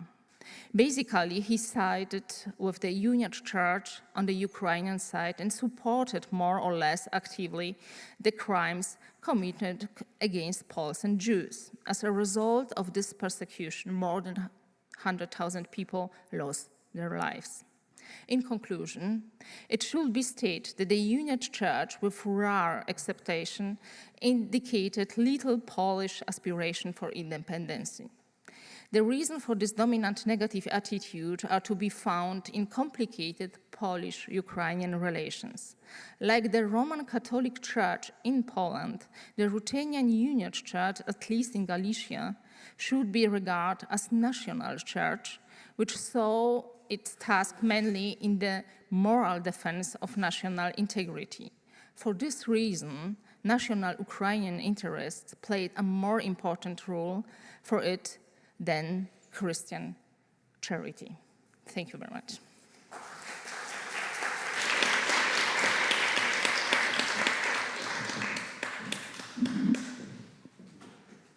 Thank you, Agnieszka, and thank you for keeping the time. So we have half an hour for discussion, if there are questions. En français ou en anglais?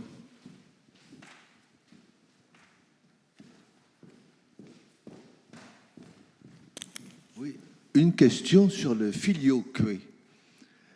Comment tous ces uniates, au fil des siècles et suivant les pays, ont-ils manié cette histoire de filioque? Comment se sont-ils arrangés avec elle? Voilà ma question. Je parle du filioque, l'éternelle querelle entre les catholiques et les orthodoxes. Nous n'avons pas beaucoup parlé de théologie jusqu'à présent, c'est vrai.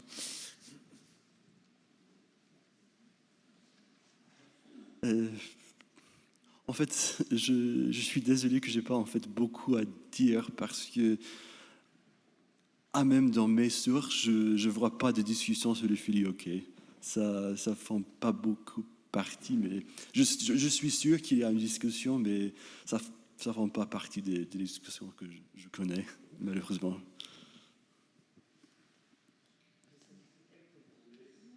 Conseiller Croce sur cette question. Il fallait parler du filioque. Bon, la question du filioque pourrait occuper plusieurs colloques. Donc, dans la perspective qui est la nôtre, on ne s'est pas arrêté sur des questions de théologie, mais il faut dire que la question du filioque Eh bien, d'après les travaux d'historiens et de théologiens attitrés récents, eh bien, c'est un énorme malentendu. Le filioque a été introduit dans le symbole de Nicée-Constantinople par les théologiens francs. Les papes, ça on ne le sait pas trop, se sont dans un premier temps opposés à cette introduction, à tel point que le pape Léon III a fait installer à côté de la confession de Saint-Pierre deux plaques en argent avec le symbole en grec et en latin sans le filioque. Ensuite, bon, l'évolution de la théologie latine a été ce qu'il a été. On ne peut pas évidemment retracer, même superficiellement, toute cette histoire. Et non pas toutes, mais un certain nombre de confessions catholiques orientales ont fini par l'introduire. Mais aujourd'hui, il est tout à fait acquis le fait que les chrétiens orientaux, les uniates, que ce soit les melkites, les Grecs catholiques de Roumanie ou d'Ukraine, ne professent pas, ils n'ont pas, lorsqu'ils disent le credo, le symbole des apôtres, il n'y a pas de filioque. C'est une controverse qui est justement, donc a été l'une des plus enflammées entre les controversistes de deux côtés, mais qui, à l'époque où nous nous occupons, n'a pas vraiment de grande importance. Donc c'est considéré désormais comme en fait acquis que les Grecs, les orientaux catholiques ne sont pas obligés à réciter le filioque lorsqu'ils disent le credo. Voilà. Merci. Ce que je peux dire sur ce sujet, si je peux dire quelque chose, c'est que le filioque, le zéon dans la célébration de la consécration, tous ces points-là, ce que je connais, moi, notamment de l'église d'Antioche, c'est que ces points-là sont mis en avant pour créer une frontière. Quand il y a une dissension, alors on met ces points en avant pour bien marquer la séparation. Mais ce sont des choses qui ne sont pas essentielles dans la séparation, mais qui arrivent pour dire non, nous, on se sépare sur ce point-là, sur ce point-là, sur ce point-là. Et dans l'église d'Antioche, on ignorait totalement les controverses entre Byzance et Rome, et on les a introduites, on les a naturalisées au XVIIIe siècle seulement. Justement, j'avais une question pour Monseigneur Croce, qui un peu reprend pas. D'abord, je voudrais remercier les trois communicants parce que leur communication était foncièrement différente et pourtant, ça ouvrait des points de vue ou apportait des confirmations ou au contraire des mises en question qui sont très intéressantes. Mais on y reviendra dans les conclusions. Mais maintenant, je reprends ce que disait Bernard Heyberger. On crée des frontières. On crée des frontières en canonisant, entre guillemets, des marqueurs du catholicisme. Alors, en écoutant Monseigneur Croce, ma question s'adresse à lui, j'ai pensé à l'ouvrage d'un évêque hongrois du XIXe siècle qui est très connu parce qu'il a publié beaucoup de sources, et surtout sur la liturgie, et qui a un grand opus de, 12 tomes, Celibatus, Caulibatus et Breviarium. Donc c'est vraiment les deux. Il a publié ça dans les années 1860-70. Donc les deux marqueurs du catholicisme.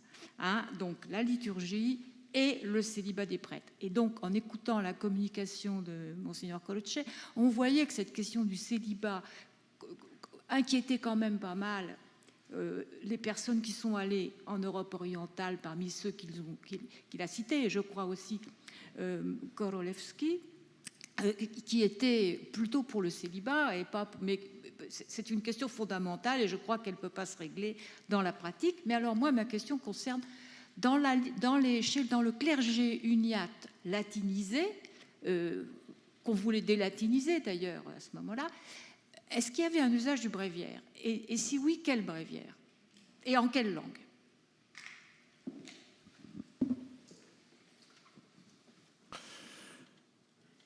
Effectivement, je dirais que d'abord, il faut distinguer plusieurs niveaux de latinisation.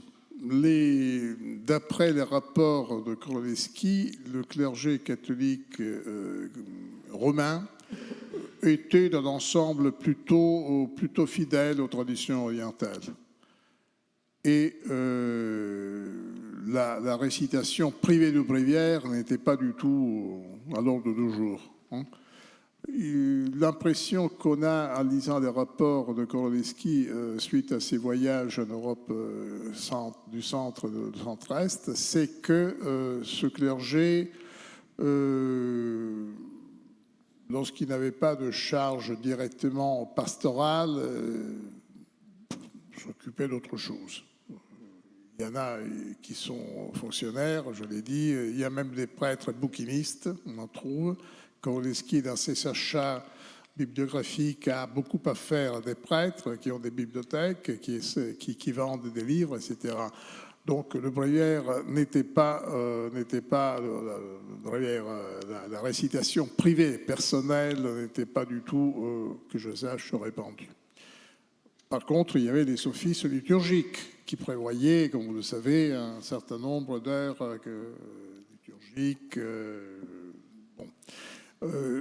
On essaie d'introduire, par contre, des missels et des éditions des offices abrégées, condensées, pour pouvoir servir de texte liturgique pendant les voyages, les déplacements. En même temps, la congrégation des Églises orientales au XXe siècle est à l'origine de plusieurs éditions qui sont philologiquement très intéressantes. Mettons par exemple des éditions slaves. On se sert de Vyacheslav Ivanov comme référent, comme consulteur, conseiller pour les langues, à tel point qu'ils sont utilisés même par les orthodoxes. Donc il y a un effort d'édition liturgique de qualité. Mais pour en revenir à la question du bréviaire, à ma connaissance, on se servait des éditions des horologues, enfin toutes les éditions liturgiques étaient utilisées, mais simplement dans le cadre d'offices liturgiques officiels, publics. Pas de... Bon. Vous avez évoqué donc la question du célibat et du bréviaire, mais il y a aussi la primauté du pape. Il y a c'est Roscoven que vous avez évoqué, oui, voilà, qui est un immense ouvrage en 15 tomes, qui fonde justement la question de... Mais dans la mentalité du clergé oriental catholique, Roumanie et en Galicie, la primauté, évidemment, ça reste un élément incontournable qui est sans arrêt mis en avant dans la polémique avec les orthodoxes. Oui, mais le célibat des bréviaires, pour ce clergé-là, a beaucoup moins d'importance comme marqueur d'attachement à la confession catholique romaine, je veux dire. Ouais. Heures sur le modèle catholique chez certains moines ou prêtres. Voilà. Non, je dirais qu'on restait dans l'ensemble assez fidèle à l'organisation des offices orientales. Que tel ou tel pu utiliser un bréviaire romain, latin, pas impossible, mais dans l'ensemble, dans les rapports et dans les textes officiels, il n'est jamais question de modifier la structure de l'office oriental sur un modèle latin, sauf sur deux points de détail. Par exemple, les langues. Aududorog est complètement majorisé. Lorsque Korolevskij va là, il est surpris par le fait que c'est la langue hongroise qui prévaut désormais. Voilà. Oui. Toute une histoire, on n'a pas le temps de la développer, mais bon, je ne vais pas la développer, l'histoire de la maniérisation de cette église-là. Oui. Mais d'ailleurs, imposée par le gouvernement qui a fait hongrois après le compromis. Bon, enfin, on n'a pas le temps d'en parler, mais oui, mais il y a des traductions, par exemple, en illyrien, croate, proto-croate, du bréviaire romain dès le XVIIe siècle. Mais c'est pour des catholiques, mais bon, catholique, qu'est-ce que ça veut dire? Voilà, bon, comme vous le savez d'ailleurs. A priori pour le rite latin, et pas pour, par ceux qui sont de rite oriental. Mais il faudrait creuser la question, il n'est pas impossible. Bon, il y a évidemment des traductions de textes liturgiques catholiques et aussi de textes de piété. Par exemple, Saint Alphonse de Liguori, Saint François de Sales. Évidemment, il y a toute une édition liturgique d'auteurs latins dans les langues en Roumanie, essentiellement en Roumanie, par exemple. Voilà. On a la Philothée de Saint François de Sales devient un texte qui est souvent proposé au clergé catholique rite oriental, parce que c'est quand même un texte de piété absolument incontournable. Voilà. Merci. On va peut-être prendre d'autres questions. Monsieur, oui, allez-y. Yeah, thank you very much. I have one question and comment. So first question to Jared Warren. Thinking about the story of Makrina Mieczysławska, is it possible to state whether she made everything up by herself, or was it a compilation of various stories that she heard or read, if she was able to read,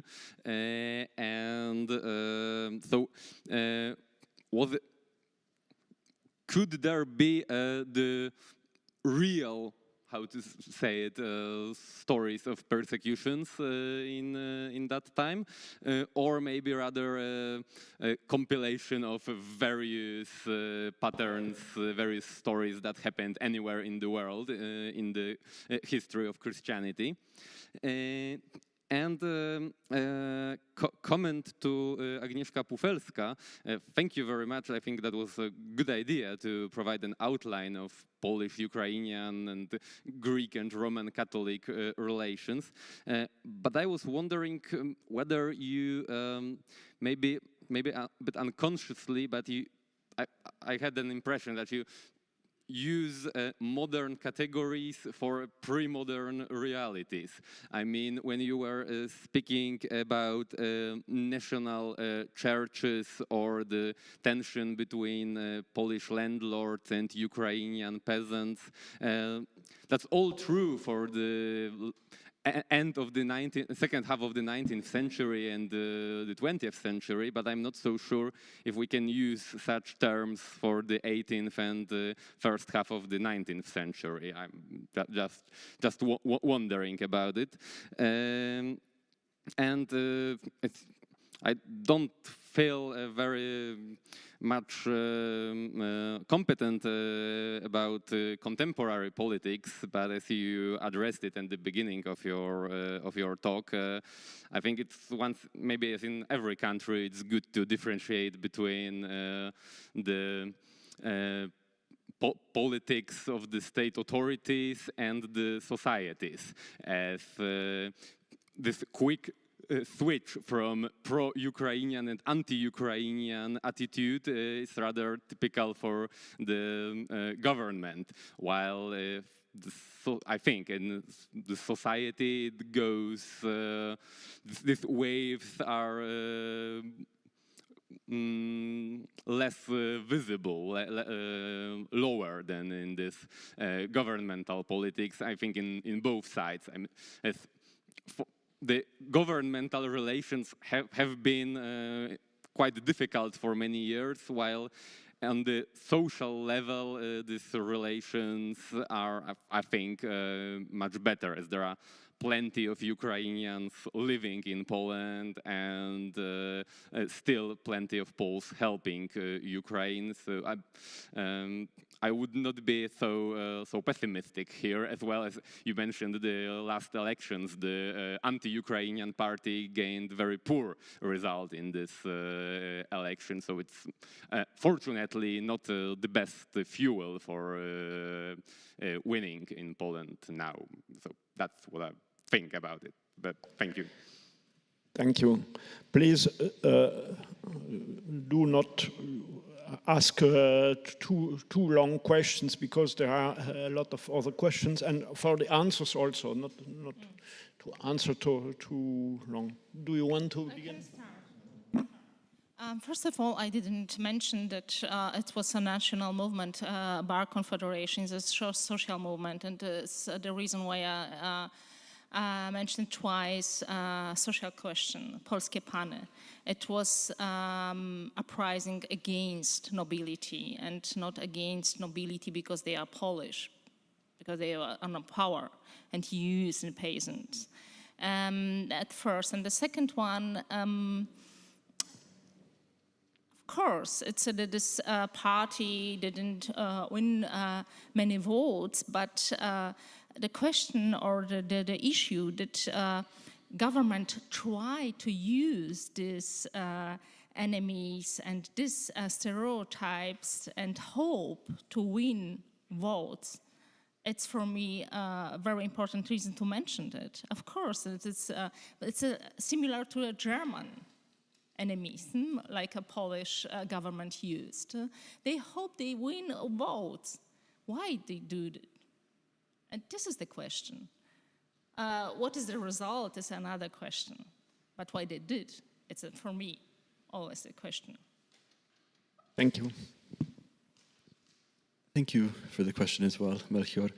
I can be somewhat brief here because I don't think we know that much. And I can say, from what I can tell, Mieczysławska was absolutely illiterate, and she couldn't write. I don't think she could read.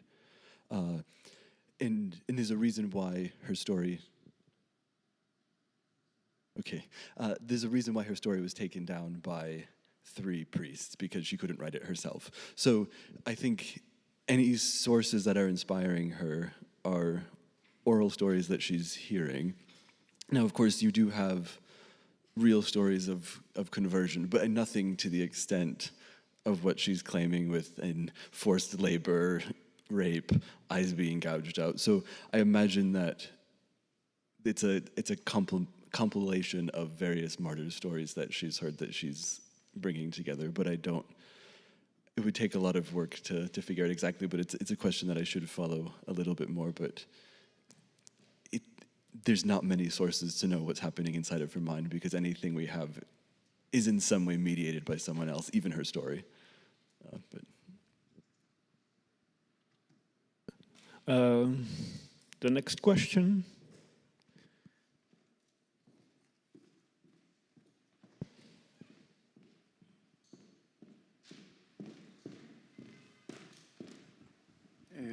Merci pour ces exposés. C'est une question que j'aurais pu poser d'ailleurs hier. Vous avez parlé de rites orientaux et je voulais savoir quelle était la connaissance des langues orientales de ce clergé, notamment de l'arabe et de l'hébreu. En quelle langue il lisait l'Ancien Testament? Sur l'arabe et l'hébreu, je peux répondre si vous voulez, monseigneur Croce. Bon, le clergé arabophone, enfin les régions arabophones, étaient arabophones et avaient toute la liturgie en arabe. La connaissance de l'hébreu, je pense que ça n'existait pas, pratiquement pas. Et l'autre problème, c'est que pour les Grecs uniates d'Antioche, beaucoup ne savaient pas le grec non plus. Il y avait aussi le problème du rapport aux sources grecques, alors qu'ils s'affirmaient, notamment à partir du moment qu'ils sont devenus catholiques, ils s'affirmaient plus grecs que jamais, mais en fait, ils n'avaient pratiquement pas accès aux sources grecques. Enfin, un certain nombre de gens étaient capables de traduire en arabe, mais il n'y avait pas tellement d'accès aux sources grecques. Quant au clergé européen, soit en Roumanie, soit en Galicie, il faut reconnaître que le niveau de formation intellectuelle était relativement modeste. Le grec était relativement connu, l'hébreu beaucoup moins. Même le latin, c'est paradoxal que lorsqu'un professeur, un archimatrite orthodoxe russe, professeur à l'Académie théologique de Kiev, vient à Rome dans les années 40 du 19e siècle, il peut s'entretenir en latin avec un prélat romain, en latin. Donc il y a une conversation, se tient en latin, mais très probablement un prêtre grec catholique roumain ou même ukrainien, ruthène, n'aurait pas eu cette connaissance de... Donc à quelques rarissimes exceptions près, l'hébreu n'était vraiment pas... Le grec peut-être un peu plus, mais pas l'hébreu. Donc il lisait les livres d'Ancien Testament dans les traductions nationales. Et notamment, c'était souvent les textes qui étaient utilisés pour la liturgie, plutôt que des textes originaux. Voilà. Next question. Madame, ici.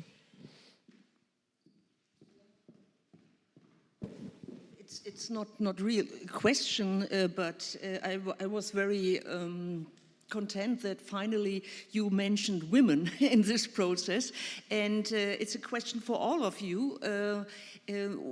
Does women play a decisive role in all these histories you told us?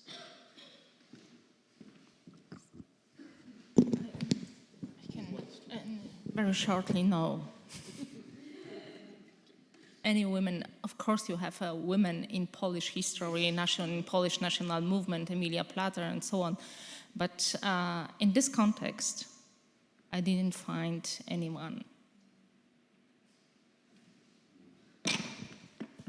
I can answer for the Arabic part if you want. Yeah, I think Catholicism helps women to have a more important role in the religion and in the church.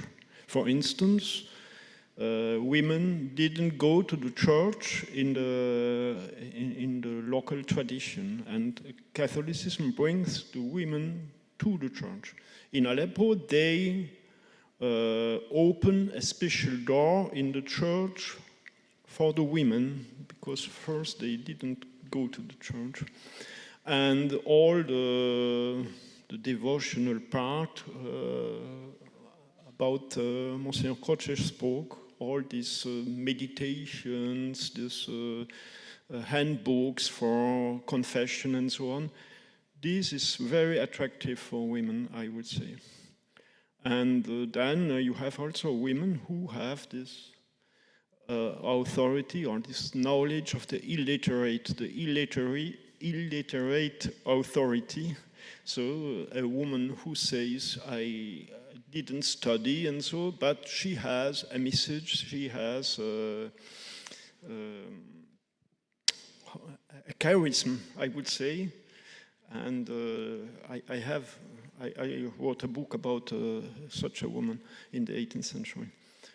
So for me, Catholicism and the emancipation of women are linked, even if, of course, clergy, prelates, only they speak, write, and in the archives we have the correspondence of these people, but it doesn't mean that...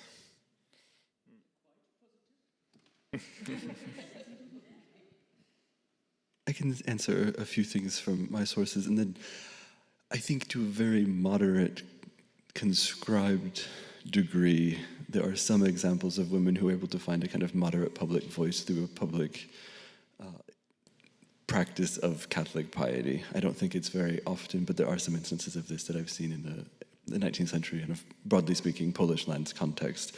I think in the case specifically of Makrena Mieczysławska, I didn't really talk much about this at all, but one of the things that I do find particularly interesting in her case is that many of these attempts to discredit her story often don't attempt to discredit her personally, because there's a kind of very gendered, stereotypical process by which many of these people who are trying to discredit her think that she couldn't really have been smart enough to do this on her own, and therefore they attack the priests who took her story, or they attack many male figures who are around her. And while this denies her kind of any sort of control over her own story. At the same time, I think this is part of why she's ultimately successful, because people weren't trying to discredit her as much as the men around her, and so she was able to kind of sneak through the cracks. Now, that doesn't mean that she has a great deal of agency or control, so maybe I'm less optimistic here, but the gendered aspect of the story is really, really important, and so thank you for that question. Other questions? Merci. Y a-t-il la même crise de vocation chez les orthodoxes comme chez les catholiques?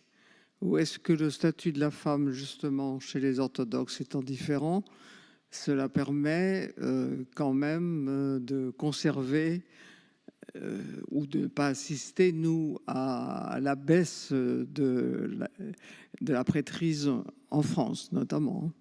Là, vous parlez de la situation d'aujourd'hui. Oui. D'accord.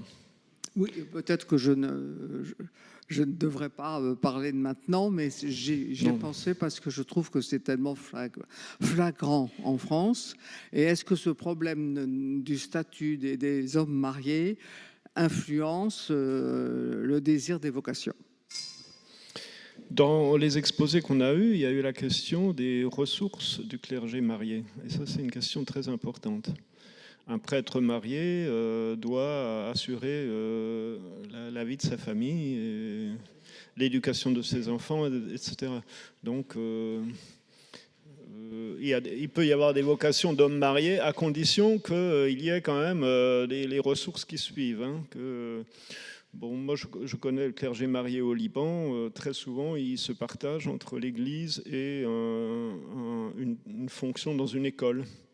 Directeur d'école ou enseignant dans une école, ce qui veut dire, et je l'ai vécu, que la femme du curé, les enfants du curé souffrent parce que quand ils travaillent normalement dans une école et le reste du temps, ils les consacrent à l'église, donc il n'y a aucun loisir pour la famille. Et le dimanche, ils ne sont pas réunis. Et il y a moins de crises, bon, de ce point de vue-là, il y a moins de crises de vocation, mais je pense que c'est pas non plus si facile, je veux dire, comme question. Notamment, disons, dans la hiérarchie, on a l'habitude que les prêtres soient disponibles à tout moment, etc. Or, un prêtre marié, il ne peut pas faire ça comme ça. Et quand on parle du prêtre marié, il faut toujours parler aussi de sa femme et de ses enfants. Bon, on sait maintenant qu'il y a beaucoup de prêtres célibataires qui ont des enfants aussi. Ça, c'est un problème aussi dans l'Église catholique. Et il vaut mieux être enfant d'un prêtre marié, officiellement marié, que d'être enfant clandestin d'un prêtre non marié. C'est plus facile.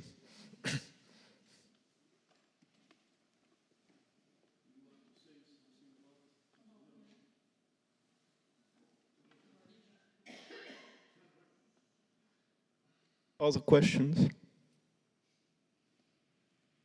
On est presque en avance, alors si vraiment vous avez encore une question, allez-y. Non. Bon, nous arrêtons là. Laurent. So thank you very much. Maybe I'll have one question for Agnieszka Pufelska concerning this national movement, because you spoke of the 18th, 19th century, but also of the beginning of the 20th. And I was wondering, it's a little bit specific questions, were there differences in the attitudes concerning this Polish national movement and from the Ukrainian perspective between Basilians and the Studites, this new I mean, the Studites monks that will built, let's say, at the end of the 19th century in this uniate Ukrainian church. So do you see the difference between Basilians and the Studites concerning national perspectives in this time? Thank you. Sorry, but I don't know really what is the difference. Maybe you can explain what is the difference. Maybe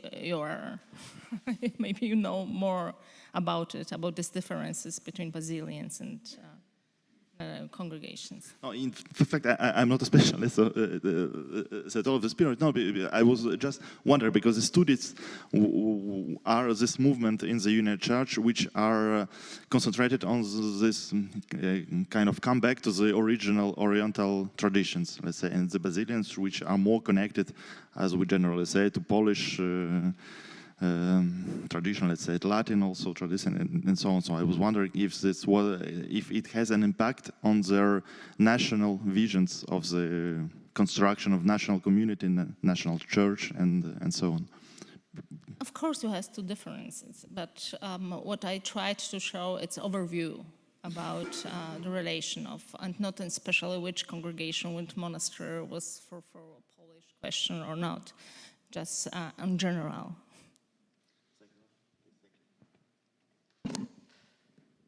I think I can say something very specific about one case here, which is the case of Korolevskij, who identified as a Ruthenian, but within the kind of context of a larger Polish kind of multi-ethnic, multi-linguistic understanding of Polishness in the 19th century. He's ordained initially as a Roman Catholic priest in the early 1840s after his wife dies in childbirth. So we come back to this gender question because he was actually initially a gynecologist, and I think his wife dying in childbirth sends him into a professional crisis. He joins the Roman Catholic Church, but then asks for permission from the Vatican to be transferred to the Greek Rite. And his interest in the Greek Rite kind of takes place in the late 1840s in this moment of ascendant Panslavism. And he's very interested, I think, in analogous ways to perhaps Polish understandings of Panslavism, where you have a kind of unity of diversity under this kind of one framework. The Catholic Church is a unity of various liturgies. And so he's reaching out to various bishops, individuals, not just in Eastern Europe, but in as far as Iraq. And I think his real commitment is perhaps less nationalist, even though he certainly, and especially as the Vatican, is quite concerned about his national and political activities, but I think he's more committed to a specific kind of liturgy than perhaps a national identity. And this leads him, I think he's briefly in a Studite monastery, but ultimately he ends up becoming a Russian Orthodox priest because I think he finds this a better place for him to practice the kind of liturgy he's interested in. So you can see, I think, as the political worlds change around him, his relationship with various national movements changes, although I think his relationship with the liturgy remains relatively stable. So that's only one very brief example, but it certainly plays a role, and I think you're very right to bring this question up. Thank you.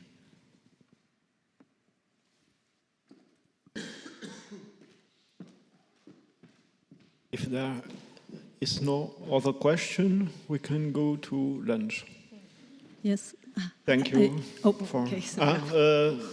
Laura? I had only a small question for Jared and Agnieszka. It was about the main theme of politicization. What about the economic question, the Industrial Revolution? It's an important theme for 19th century.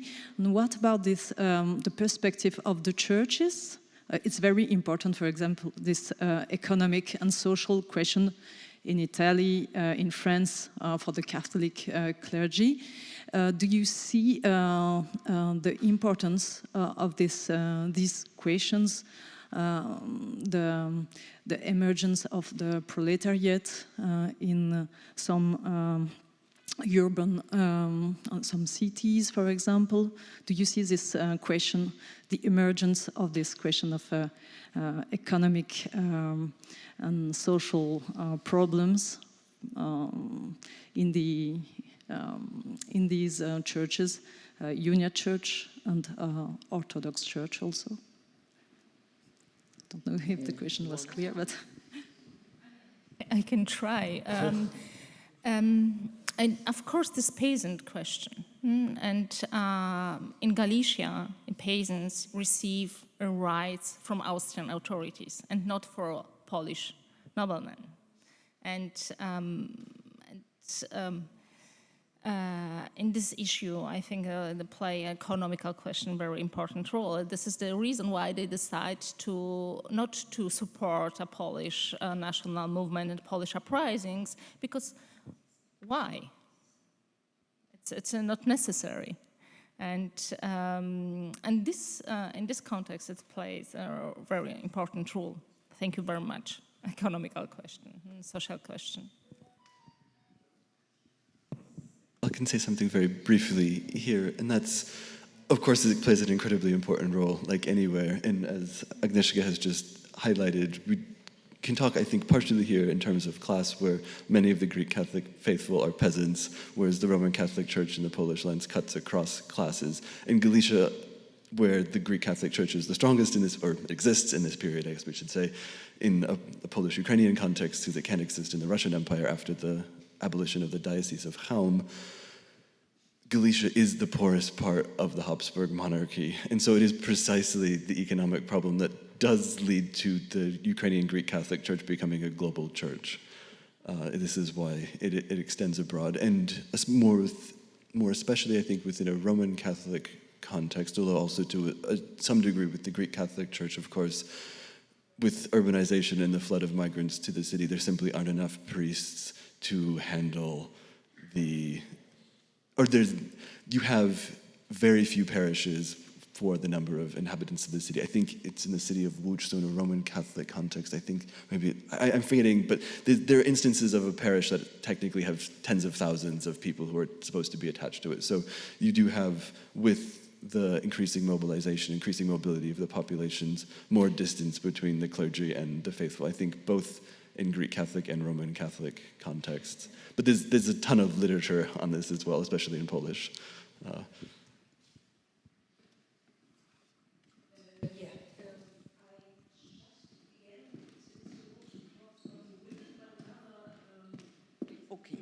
Thank you. I think we missed, all of us missed at the moment, another group who is not only in the Galician context, but I think also in your context, in a kind of a sandwich position. That's the question about Jews in the communities. And maybe you can add something about this group always in your context.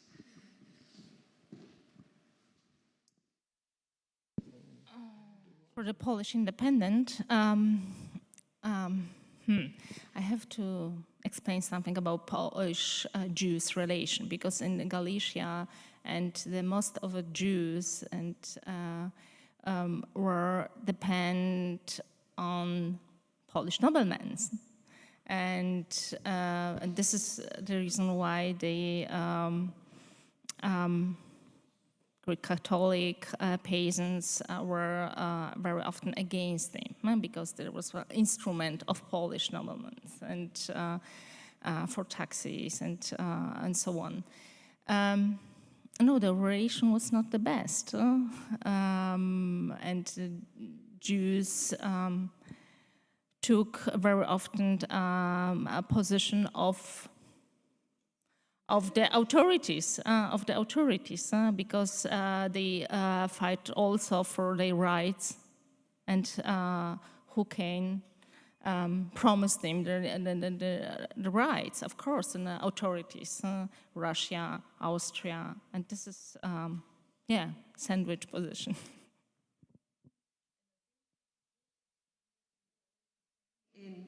I suppose it was more or less the same in Romania or in other parts of Eastern Europe.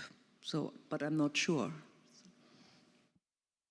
This is a very important and very complicated question, of which there are many possible ways to answer this. Speaking, first of all, from the kind of sources that I've analyzed, which are kind of trying to go back and forth between this debate. It's happening both in Polish but also in Western European languages. It is absolutely striking how completely absent Jews are.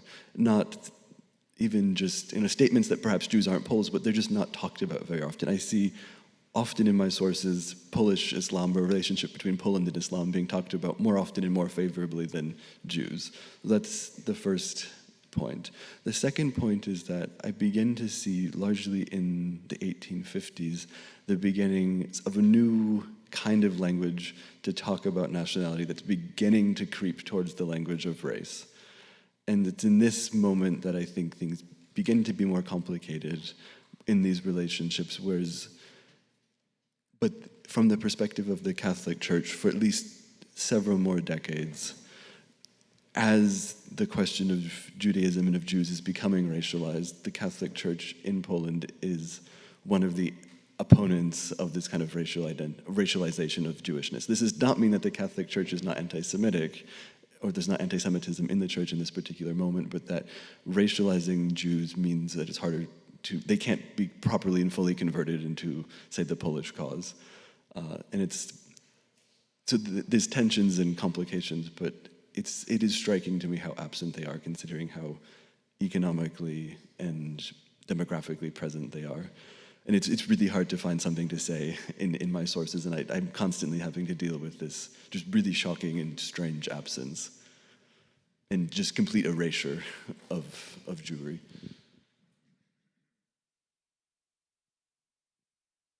Now it is time to stop. Thank you for all your participation.